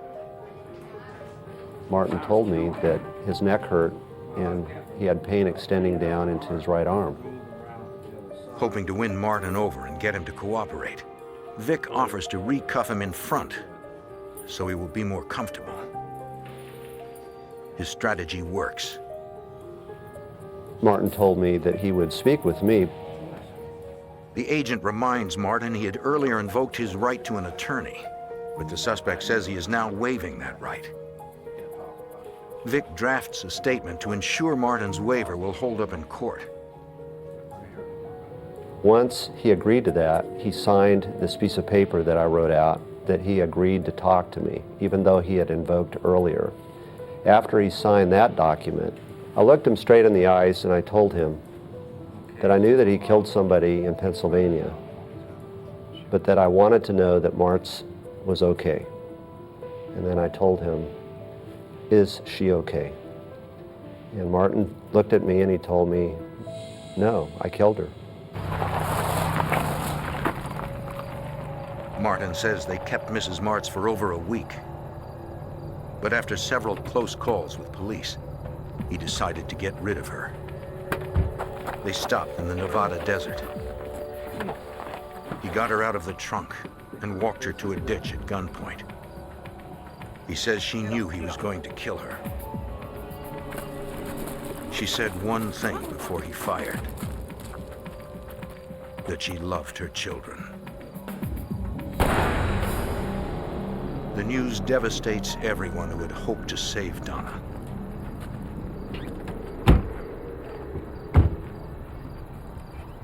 At the conclusion of the interview with Martin, we obtained a map which showed approximately where Martz could be located in Nevada. And we then faxed the map to the Elko, Nevada FBI office, at which time, late at night, a search was initiated to look for Donna Martz's body. But Martin was doing drugs during his fugitive trek. His memory is unclear and his map inaccurate. Several times during the night, search crews call in for more information. The desert area near Elko, Nevada is hundreds of square miles.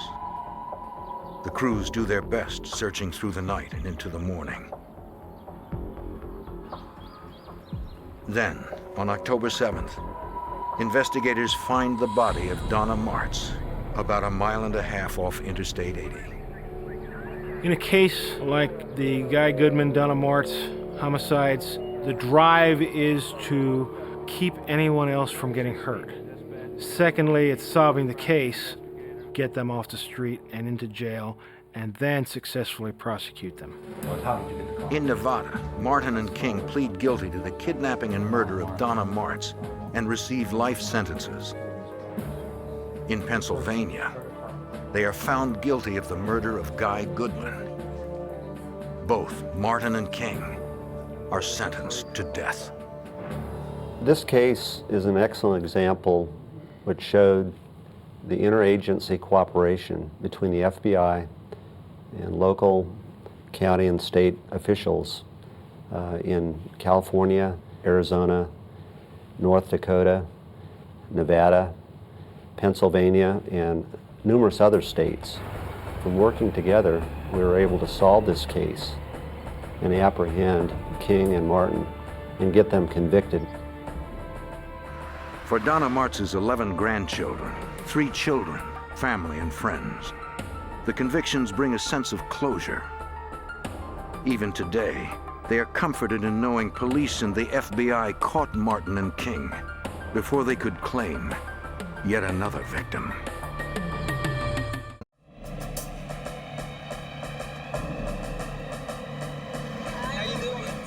A young man vanishes without a trace. Concern turns to terror when the ransom calls begin. Police and the FBI battle a brutal drug cartel, uncovering a deadly crime ring that will do anything to get what they want.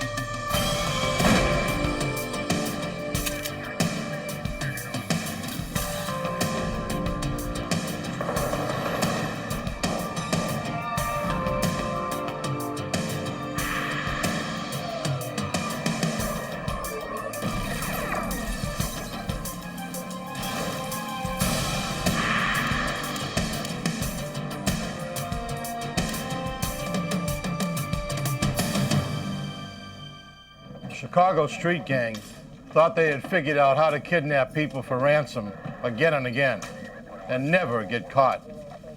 But their one mistake was they underestimated the Federal Bureau of Investigation. I'm Jim Kallstrom, former head of the FBI's New York office.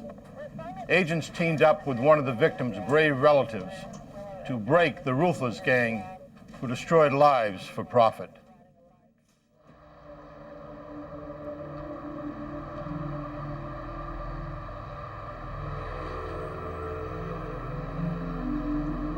27th, 1996, Milwaukee, Wisconsin. 90 miles north of Chicago on the western shore of Lake Michigan.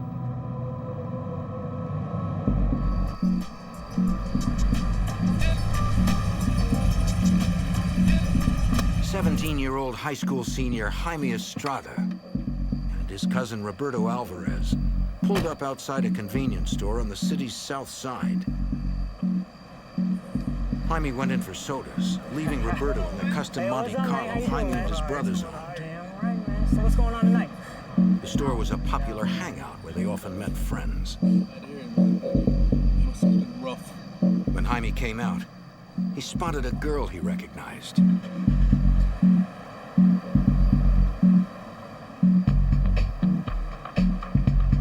Haimey had been wanting to get to know the girl more and went to talk with her.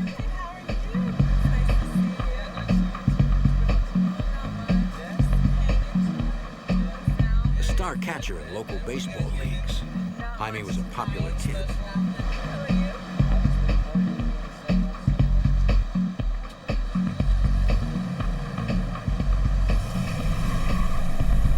As Roberto was talking with a friend, he noticed the van pull away. He figured Haimey had left with the girl and would probably be right back.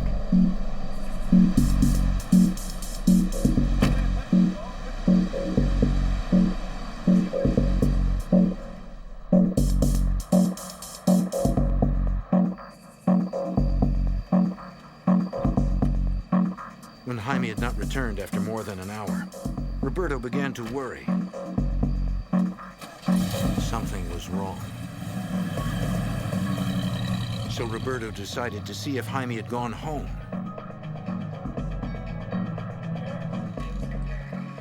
He told Haimey's brother Paulo what had happened and found he had not come home.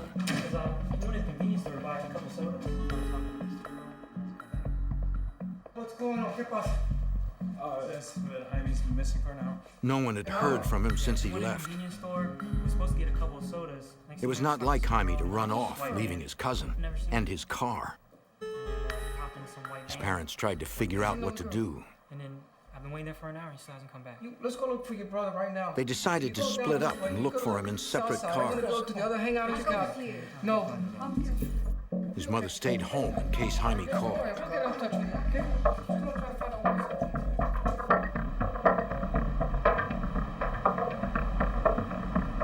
The family searched the area for hours. Then, Haimey's oldest brother, Mark, received a page. The area code was 312 Chicago. After the phone number was 187, Haimey's personal code.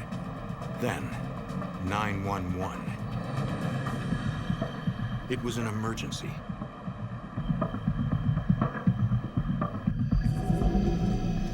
Mark stopped at the first phone booth he saw.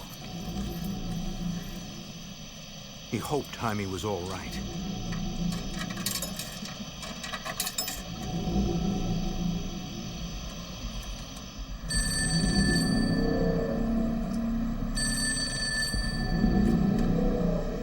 A man answered, a voice he did not recognize.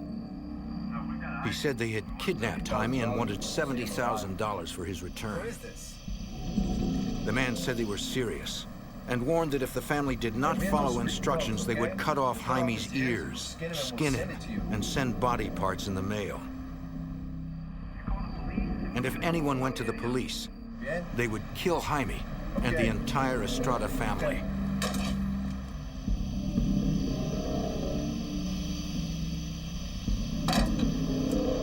Mark was in disbelief. He called the number again. Maybe it was a prank.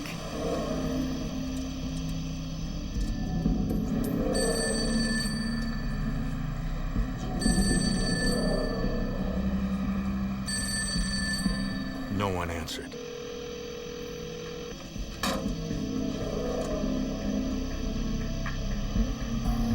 I didn't hear from anybody. Haimey's father returned home. His wife said no one called. They were all getting frantic. When Mark came back, he told them about the call. The kidnapping, the threats. Mr. Estrada wanted to call the police immediately, but Mark told him the kidnappers would torture Haimey. They'd kill him. We should do this. We can't go to the police. Call They said if we go to the police, that they're gonna cut off his ears, they're gonna skin him, and they're gonna mail it to us. The family did not know what to do. Okay, take him back to the kitchen. They struggled with the decision all night, waiting for another phone call.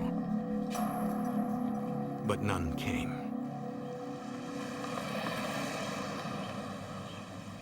Without waiting anymore. By dawn, Mr. Estrada could wait no longer. He needed to help his We son. need to do something. Got to call the police.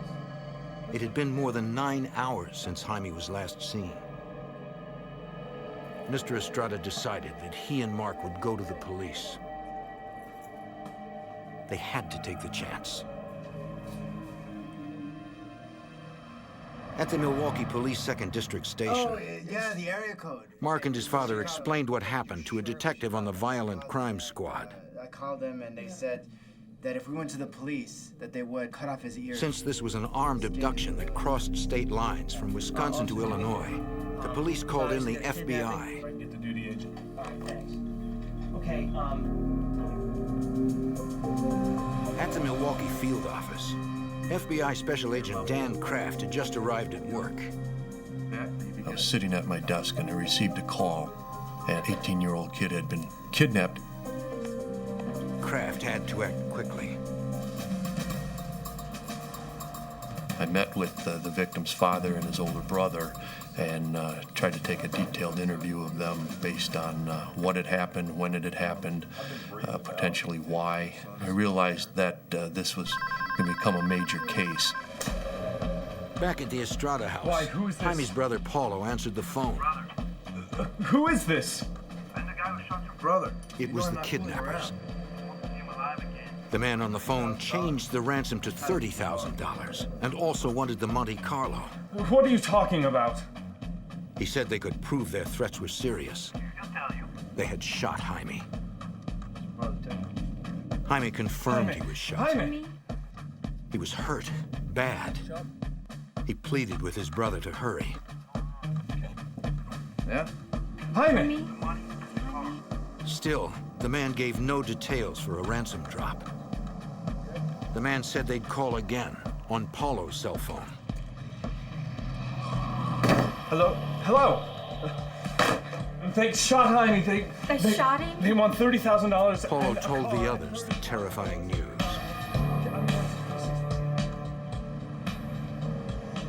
Come on in, have a seat over here. Paulo met his father and brother Mark at the FBI office. What we're trying to do is take control of this situation. Agents immediately tapped Paulo's cell phone since the kidnappers said they would be calling it next. make sure you push this down. Automatically start the recording before you answer the phone. We're gonna be hooking up a tapping device. They also attached a recording device and tracing system to the Estrada's home First telephone. thing you need to know is that this is the only phone it's gonna work with. As the FBI continued to set up, they kept interviewing the family, not wasting a second in gathering information. One of the first things that we did was set up what we call a rapid start. It's a computer database that helps us to manage a major case. We utilized rapid start to put in all the information that we had received at this point. Every little data point that we would come up with, even if it was partial. The sophisticated database helps track leads and find links in complex, quickly moving cases. I'll drop off warrants for the United States. Okay. Here's the phone. Don't answer it yet. That afternoon, Paulo's phone rang. Real quick. He knew to try to get as much information as possible. Keep them on the phone as long as you can. Go ahead.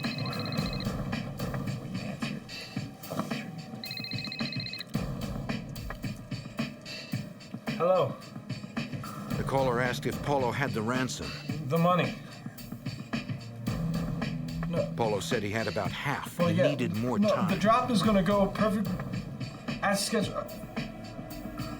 Haimey? Haimey came on the phone and Haimey. told his brother to hurry. He was bleeding. Tell your brother stop dragging it out. Tell your brother stop changing plans on us, eh? Don't worry, we're coming to get you. We're doing everything we can. You're gonna be okay, all right?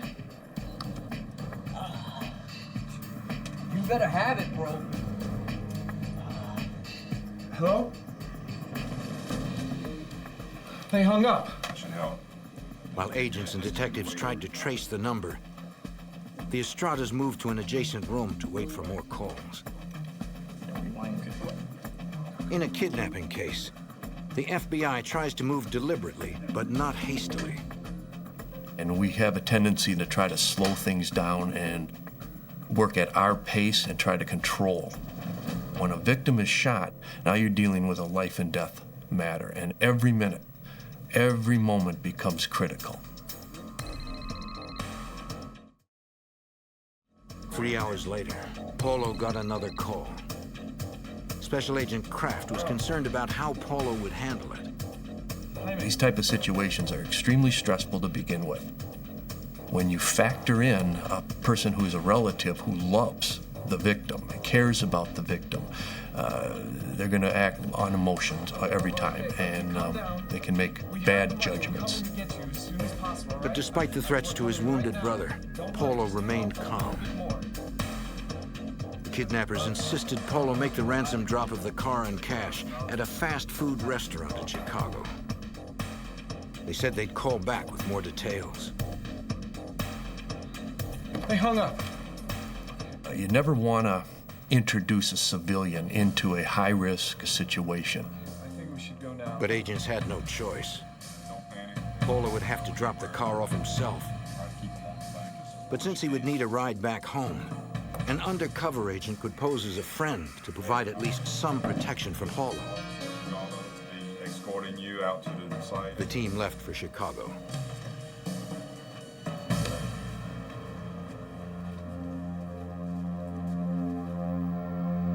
Milwaukee agents called in their counterparts at the Chicago FBI field office.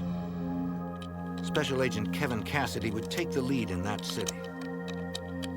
Immediately after that notification from Milwaukee, when we knew the agents were coming, we started to organize our squad. And we knew that this was going to be a fast-moving case where we needed to be able to quickly mobilize our resources. The drive from Milwaukee would take an hour and a half. That gave Chicago agents time to prepare. Violent Crime Squad Supervisory Special Agent Ron Hosko set up a command post at a local sports arena. We gathered a number of folks up on the west side of the city by the United Center in a parking lot and briefed everybody on what we understood was the situation with the kidnapping demands. Everybody's going to be on. The United Center is centrally located, which gave agents greater flexibility for quickly getting almost anywhere in the city. The perimeters. Let us know spots that we can set up our team, all right? As Paulo and Special Agent Kraft traveled to the meeting place, Kraft used the time to prepare Paulo for how to handle the next call from the kidnappers. Well, I would coach him and practice with him. I would act as a kidnapper and fire things at him, and I could see how he would react, and I could, make suggestions to him. Well, you don't want to do that, or you want to stay away from certain areas, or draw them out more by asking specific questions. Paulo and Kraft finally arrived at the staging area. Surveillance agents had already checked the fast food restaurant, the site of the ransom drop. The place was far from a controlled environment. And our concerns were that there was a lot of traffic, foot traffic, pedestrian traffic, not only into the fast food shop, but in the area. And with the threats that we'd already received, we had concerns about our ability to prevent any kind of violent act with respect to the public who might be in that area at the wrong time. But Paulo and the agents were ready. They had the money and the car. Yeah. And one other thing, don't get out of your vehicle until the SUV is in position. All right? Paulo got another call. Agents had him try to change the drop site to one that would be safer for everyone. But it was important he did not appear adamant. The longer we, in effect, negotiate through the victim's brother, the more suspicious the subjects become that there's some law enforcement involvement. Ultimately, the discussions between the victim's brother and the kidnappers resulted in their agreeing to have this exchange at a department store parking lot that was a few miles away from the original location. The kidnappers ordered Paulo to leave the money in the Monte Carlo with the doors unlocked and the keys in the ignition. Once they had the ransom and were safely away, they would allow Haimey to call Paulo to tell him where he was. Agents left right away to set up at the parking lot. It was an ideal location for protecting the public, but not Paulo.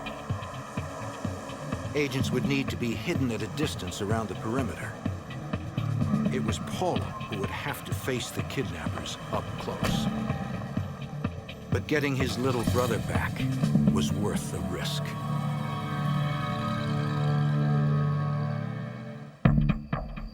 In 1996, Chicago agents and detectives were trying to rescue kidnapping victim Haimey Estrada. But the kidnappers would not bring their victim to the site of the ransom drop, according to FBI Special Agent Dan Kraft. What we generally will try to do is have an exchange, an even exchange, the victim and the money for an even exchange. In this particular case, the kidnappers would not do that. It was not negotiable. It was not something I was very comfortable with, but sometimes you have to bend a little bit to get your ultimate goal. The kidnappers ordered Haimey's brother Paulo to leave $30,000 in the Estrada brothers' custom Monte Carlo in a deserted parking lot.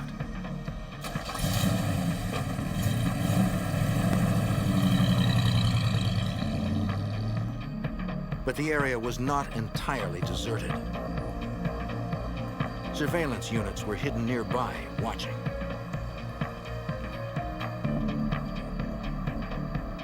Nearly 27 hours had passed since Haimey was abducted. Almost a full day since he was shot. Since Haimey needed medical attention, agents could not afford the time it might take to follow subjects or risk losing them. So they decided to arrest the kidnappers when the ransom drop was made. Unfortunately, the size of the location chosen by the kidnappers would make the arrest difficult to pull off. FBI Special Agent Ron Hosko. This was a big, fairly expansive parking lot that was empty. Our vehicles were, from a starting point, on the outside of that lot, trying to maintain a discreet surveillance. So they had a fair amount of open ground that they had to cross to get in there. Agents planned to counter this problem by attempting to keep the kidnappers off balance. And they wanted the car left with the keys in the ignition and the doors unlocked. Well, we were going to screw that up a little bit by having the victim's brother lock the doors to the car, because it would end up stunning the kidnappers ever so slightly to where now they will have to regroup, reevaluate the situation, come up with a different plan. We have 2 subjects in the target vehicle. After a few minutes, a gray sedan pulled in. It looked like there were 3 men inside. One of them got out, went over to the car, looked in, could see that the money was sitting on the front seat, so you could almost see him with joy and this desire. And then he goes to open up the door, and he can't get the door open, and the keys to the car are in the vehicle, because he didn't know what to do. So they go from being in control to now they have to react. We wanted to throw them off their game, and it swings the control back over to us. All units, go, go, go! The takedown signal was given. All units began to converge. But the suspects reacted instantly.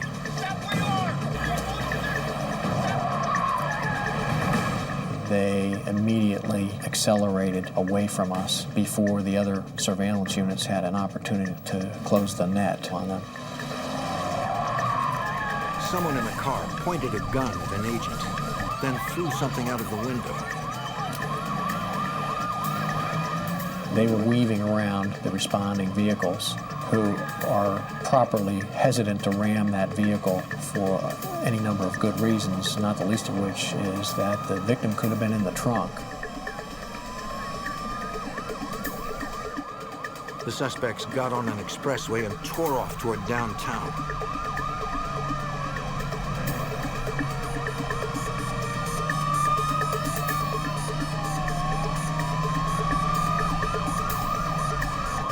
Despite the late hour, there was still civilian traffic in danger. We reached speeds of 120 miles an hour, and the kidnappers were in this stolen vehicle, and they were trying to cause an accident by going from one shoulder across 4 or 5 lanes of traffic all the way over to another shoulder, cutting cars off. All right, Cherokee, come on up the wrong side of them. We're going to take them down.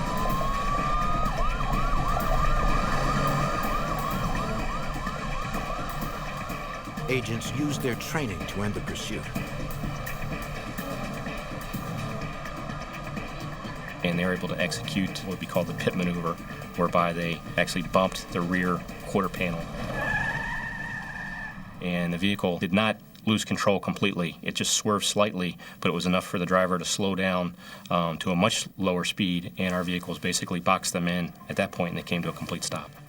On the highway, agents and detectives surrounded the car. They knew the men inside were armed and dangerous. We still had great concern about weapons, and while we could have a perimeter, you cannot prevent subjects from doing something you may not expect, like engaging in gunfire.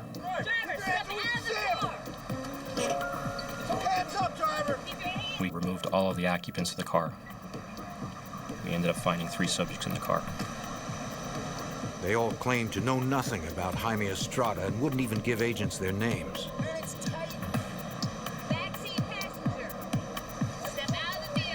Each had ammunition, but no guns. Keep them still.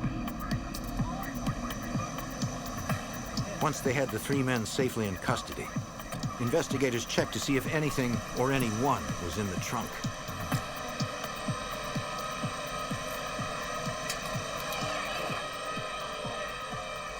It was empty. Haimey was not with them. And it was certainly our suspicion that at least one co-conspirator was with Haimey Estrada, that was still holding him. And we needed to identify who that person was and where they were, and do that quickly.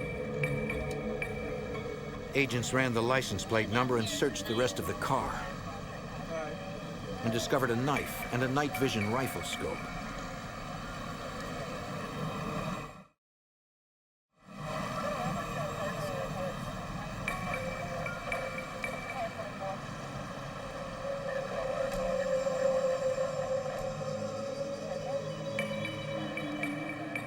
They also found several pagers, a cell phone, and a piece of cardboard with Paulo's cell phone number written on it.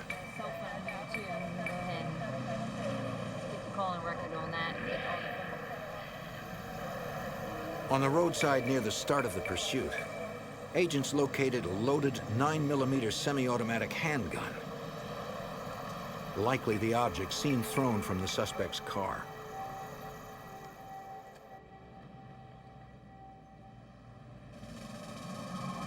At the Chicago field office, agents tried to interview each of the suspects individually. There's a gang after us, man. I didn't see no. They refused to cooperate. When's the last time you saw a gang with lights and siren? We stopped the bench. During the interviews, the suspect's pagers went off multiple times. Someone was desperately trying to get in touch with them. Take a look at that number. You know whose number this is. The men swore they did not recognize the numbers. Oh, yeah, sure it is. What are you trying to hide? Look at these numbers. The investigators were sure it was the rest of the group trying to find out what happened. So they tried tracing that number. but it was an unpublished number, and the phone company would not give us the address. We pleaded with the phone company and promised them that we would give them a subpoena, but it's logistically impossible on a Friday night at 11 o'clock to try to get a judge to sign a court order. What do I have to do to give you these numbers? It had been a full day since the teenager was shot. Agents were frustrated that while Haimey was probably dying, a subpoena stood in their way.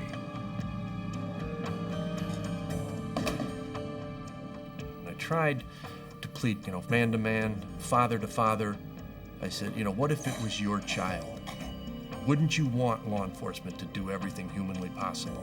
And he just basically said, I don't care. We absolutely swore to him that, trust us, with the FBI, we will get you the subpoena. FBI, could I please speak to the supervisor? And they said, without a subpoena, we're not going to give you the information. The night ended with no lead on where Haimey was.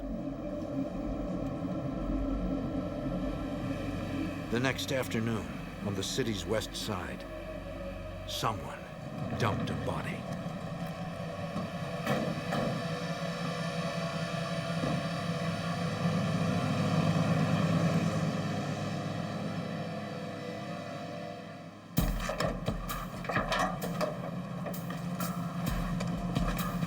While Chicago investigators struggled to find kidnapping victim Haimey Estrada, passers-by discovered a badly wounded man lying in the street on the city's west side. Chicago emergency, Okendo.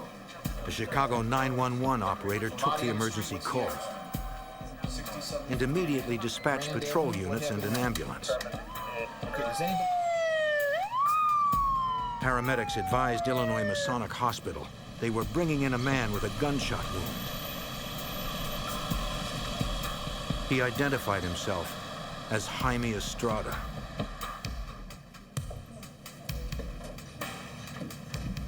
A Cook County Sheriff's investigator arrived at the hospital. The 17-year-old was not only alive, he was still conscious. Yes. The investigator asked the doctor in charge if he could talk with Haimey. Cook County Sheriff's Office, and He said Haimey needed immediate surgery, but since the OR was still being prepared, there was time for a quick interview if Haimey agreed. Okay, just a couple minutes. He said he could do it. Okay. Can you tell me a little bit about what happened? Went in a convenience store to get some drinks. He said 2 nights before, he'd gone to talk to a girl he liked. He didn't know her well. While they were talking, the driver pulled a gun. It happened so quickly.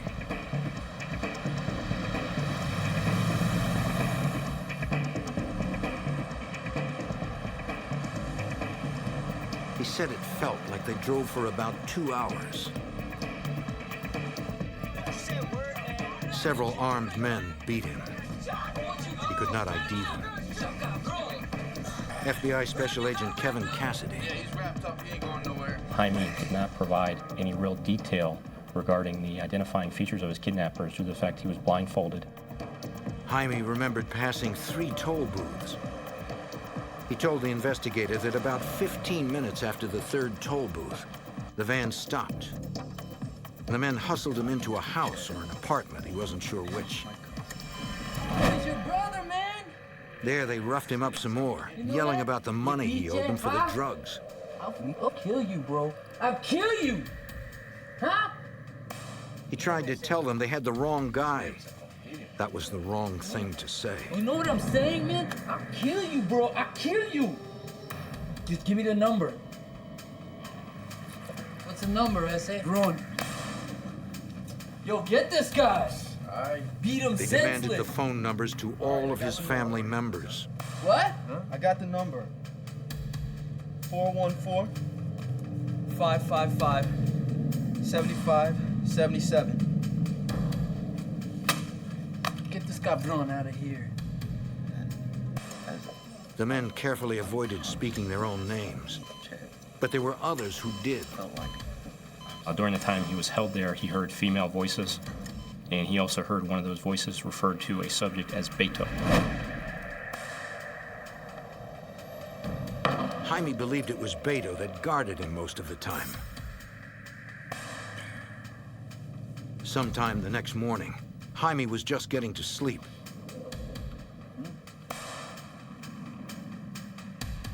Suddenly, Beto, ¿qué pasó? it took him a minute to realize he'd been shot. Miguel, get them, cállate, cállate. It even surprised some of the kidnappers. They promptly moved Haimey to a bathroom. You'll be okay. Cállate, you'll be okay, man. Golly! Hey, man, you'll be okay. Hey, man, hey, look, you're gonna be okay, all right? Here. Put this go on here, ahead, hold this right here, okay? You're gonna be okay, man. Bro, Vente, get the car, bro. Beto, right. come on, man, get out of here. God, Dios mío, man. He's not gonna be fine. You're gonna be all right, man.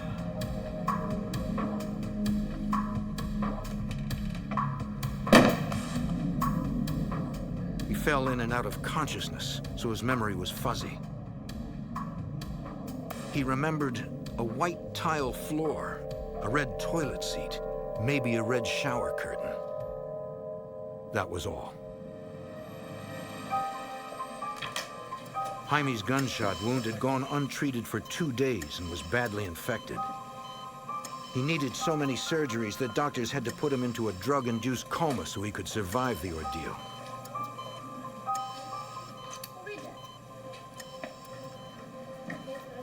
Doctors were surprised at the young man's strength, that he had survived this long.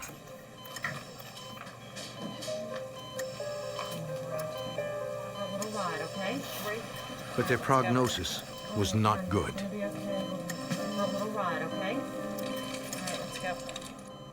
Several suspects were still at large. Meanwhile, on Newland Avenue in northern Chicago, a resident heard a commotion and saw what looked like 2 armed men forcing 2 others toward a van. The captives broke loose and ran. The Haimey Estrada kidnapping case was about to become much more complicated.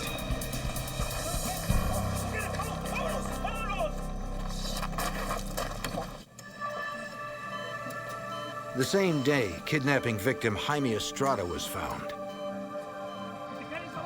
A man in northern Chicago saw what appeared to be a double kidnapping outside his house on Newland Avenue.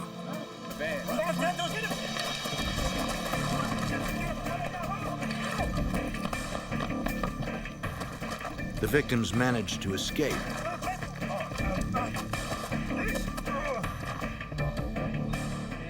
The resident contacted Chicago police,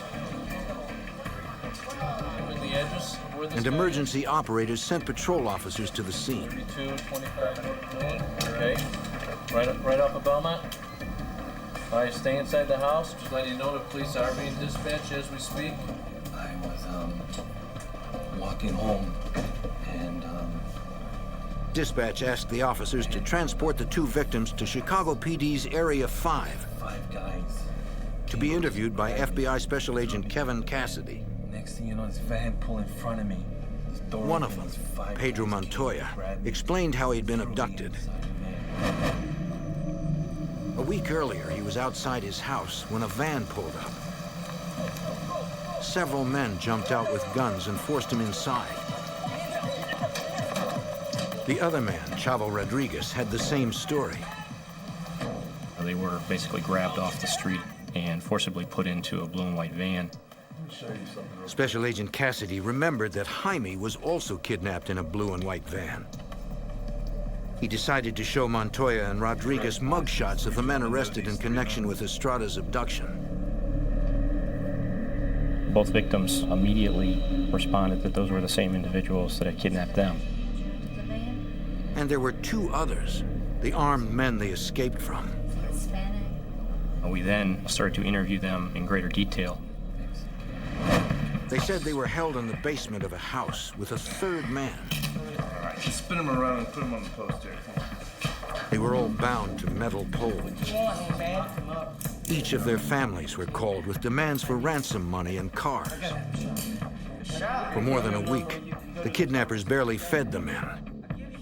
A diabetic, Rodriguez was affected most. Without his medication, his blood sugar rose, which could have rendered him unconscious or even killed him. Investigators suspected that Haimey was not the third man. He said he had been held in a bathroom, not a basement. So they showed the men his photo. Investigators were right. It wasn't him. Did he escape with you at the same time? They said the day before, the third man managed to escape by breaking through the duct tape that held him. He freed himself. They never saw him again and did not know who he was.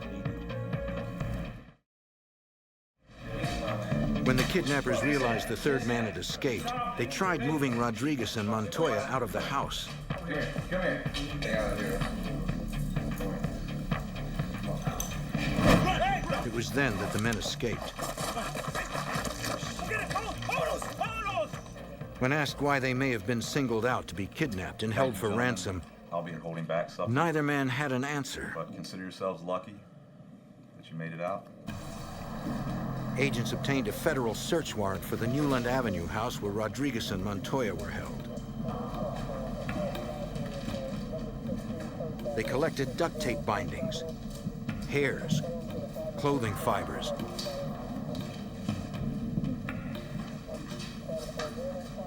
and dozens of fingerprints. The bathroom in the house did not match the description given by Haimey Estrada. Investigators believed he'd been held at a different location. Agents also recovered a Norenko assault rifle from the house. A firearms expert determined that the bullet that was recovered from Haimey was consistent with one that would have been shot through the Norenko rifle. In one of the bedrooms, agents found an envelope with a Los Angeles address. Inside were several photographs of a man holding the same Norenko rifle. We took those photographs and put them into an appropriate photo array. We showed that photo array to several of the victims of the kidnappings, and they identified that as the subject that was involved in their kidnapping. Now agents had the face of one of the two fugitives, but still no names. Agents then received information from running the kidnappers' license plates. Our investigation led us to find an address in Chicago that was associated with the vehicle. We then had agents go to that residence. FBI agents, man? Agents spoke to Adalia Francisco. She reluctantly agreed to be interviewed.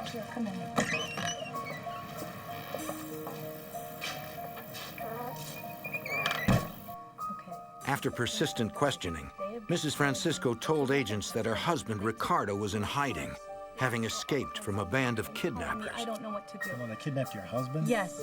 They called here and... Investigators determined he was the third man held in the Newland Avenue home. They just won't stop. I don't know what to do.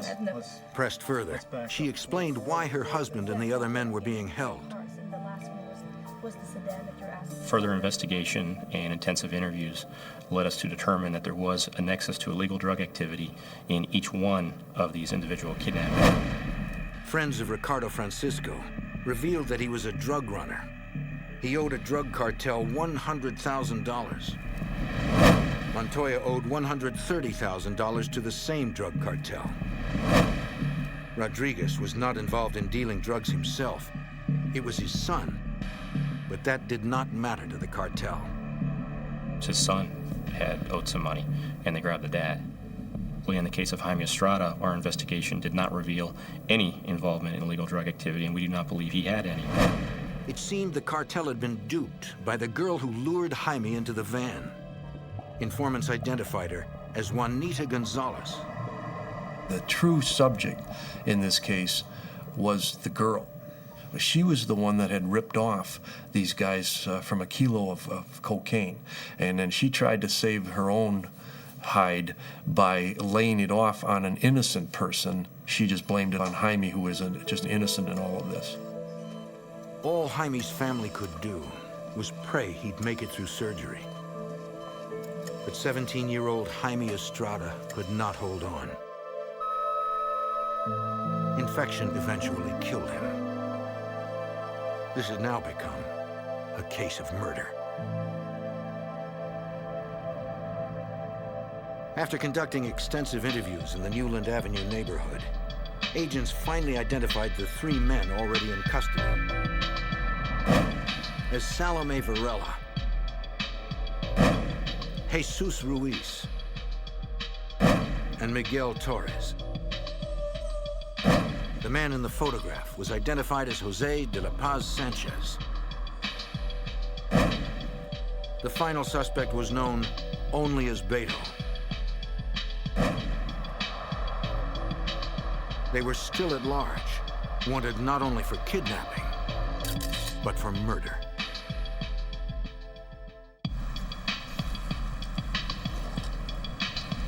In 1996, Chicago area investigators captured 3 alleged members of a kidnapping ring that took the life of 17-year-old Haimey Estrada. They still had 3 suspects to find. FBI Special Agent Kevin Cassidy had the name of one of the fugitives, Jose Sanchez.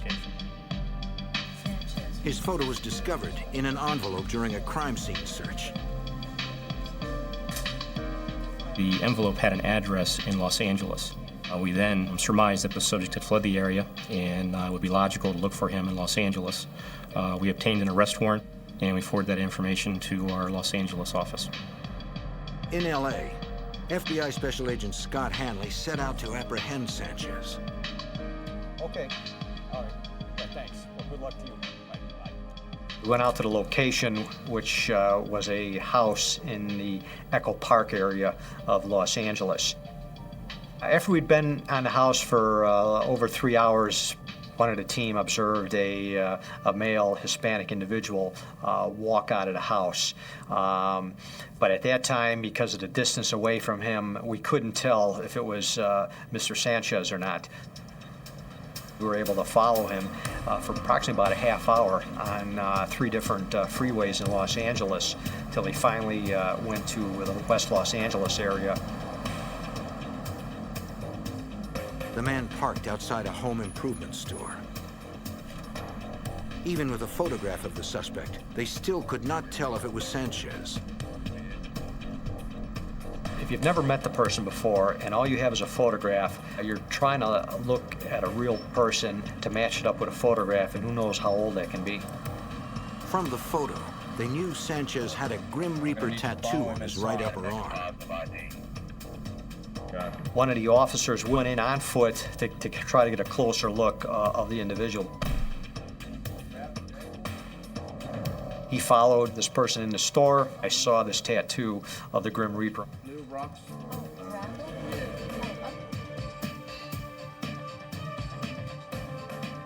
It was a positive ID.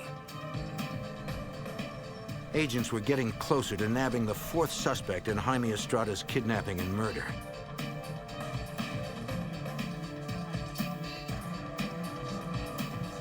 In the end, it was surprisingly simple. Sanchez had been handcuffed before he realized what was happening. He was unarmed and arrested without incident. Sanchez confessed to taking part in Haimey Estrada's kidnapping and was present after Haimey had been shot. When Mr. Sanchez admitted that he knew that Mr. Estrada had been shot, I asked him, well, what was the condition of the boy? And he said, well, he was talking to us. And I said, well, what did he ask? And he said, well, he asked, can I take him to the hospital? And I said, well, why didn't you do that? And he said, well, I didn't know what to do.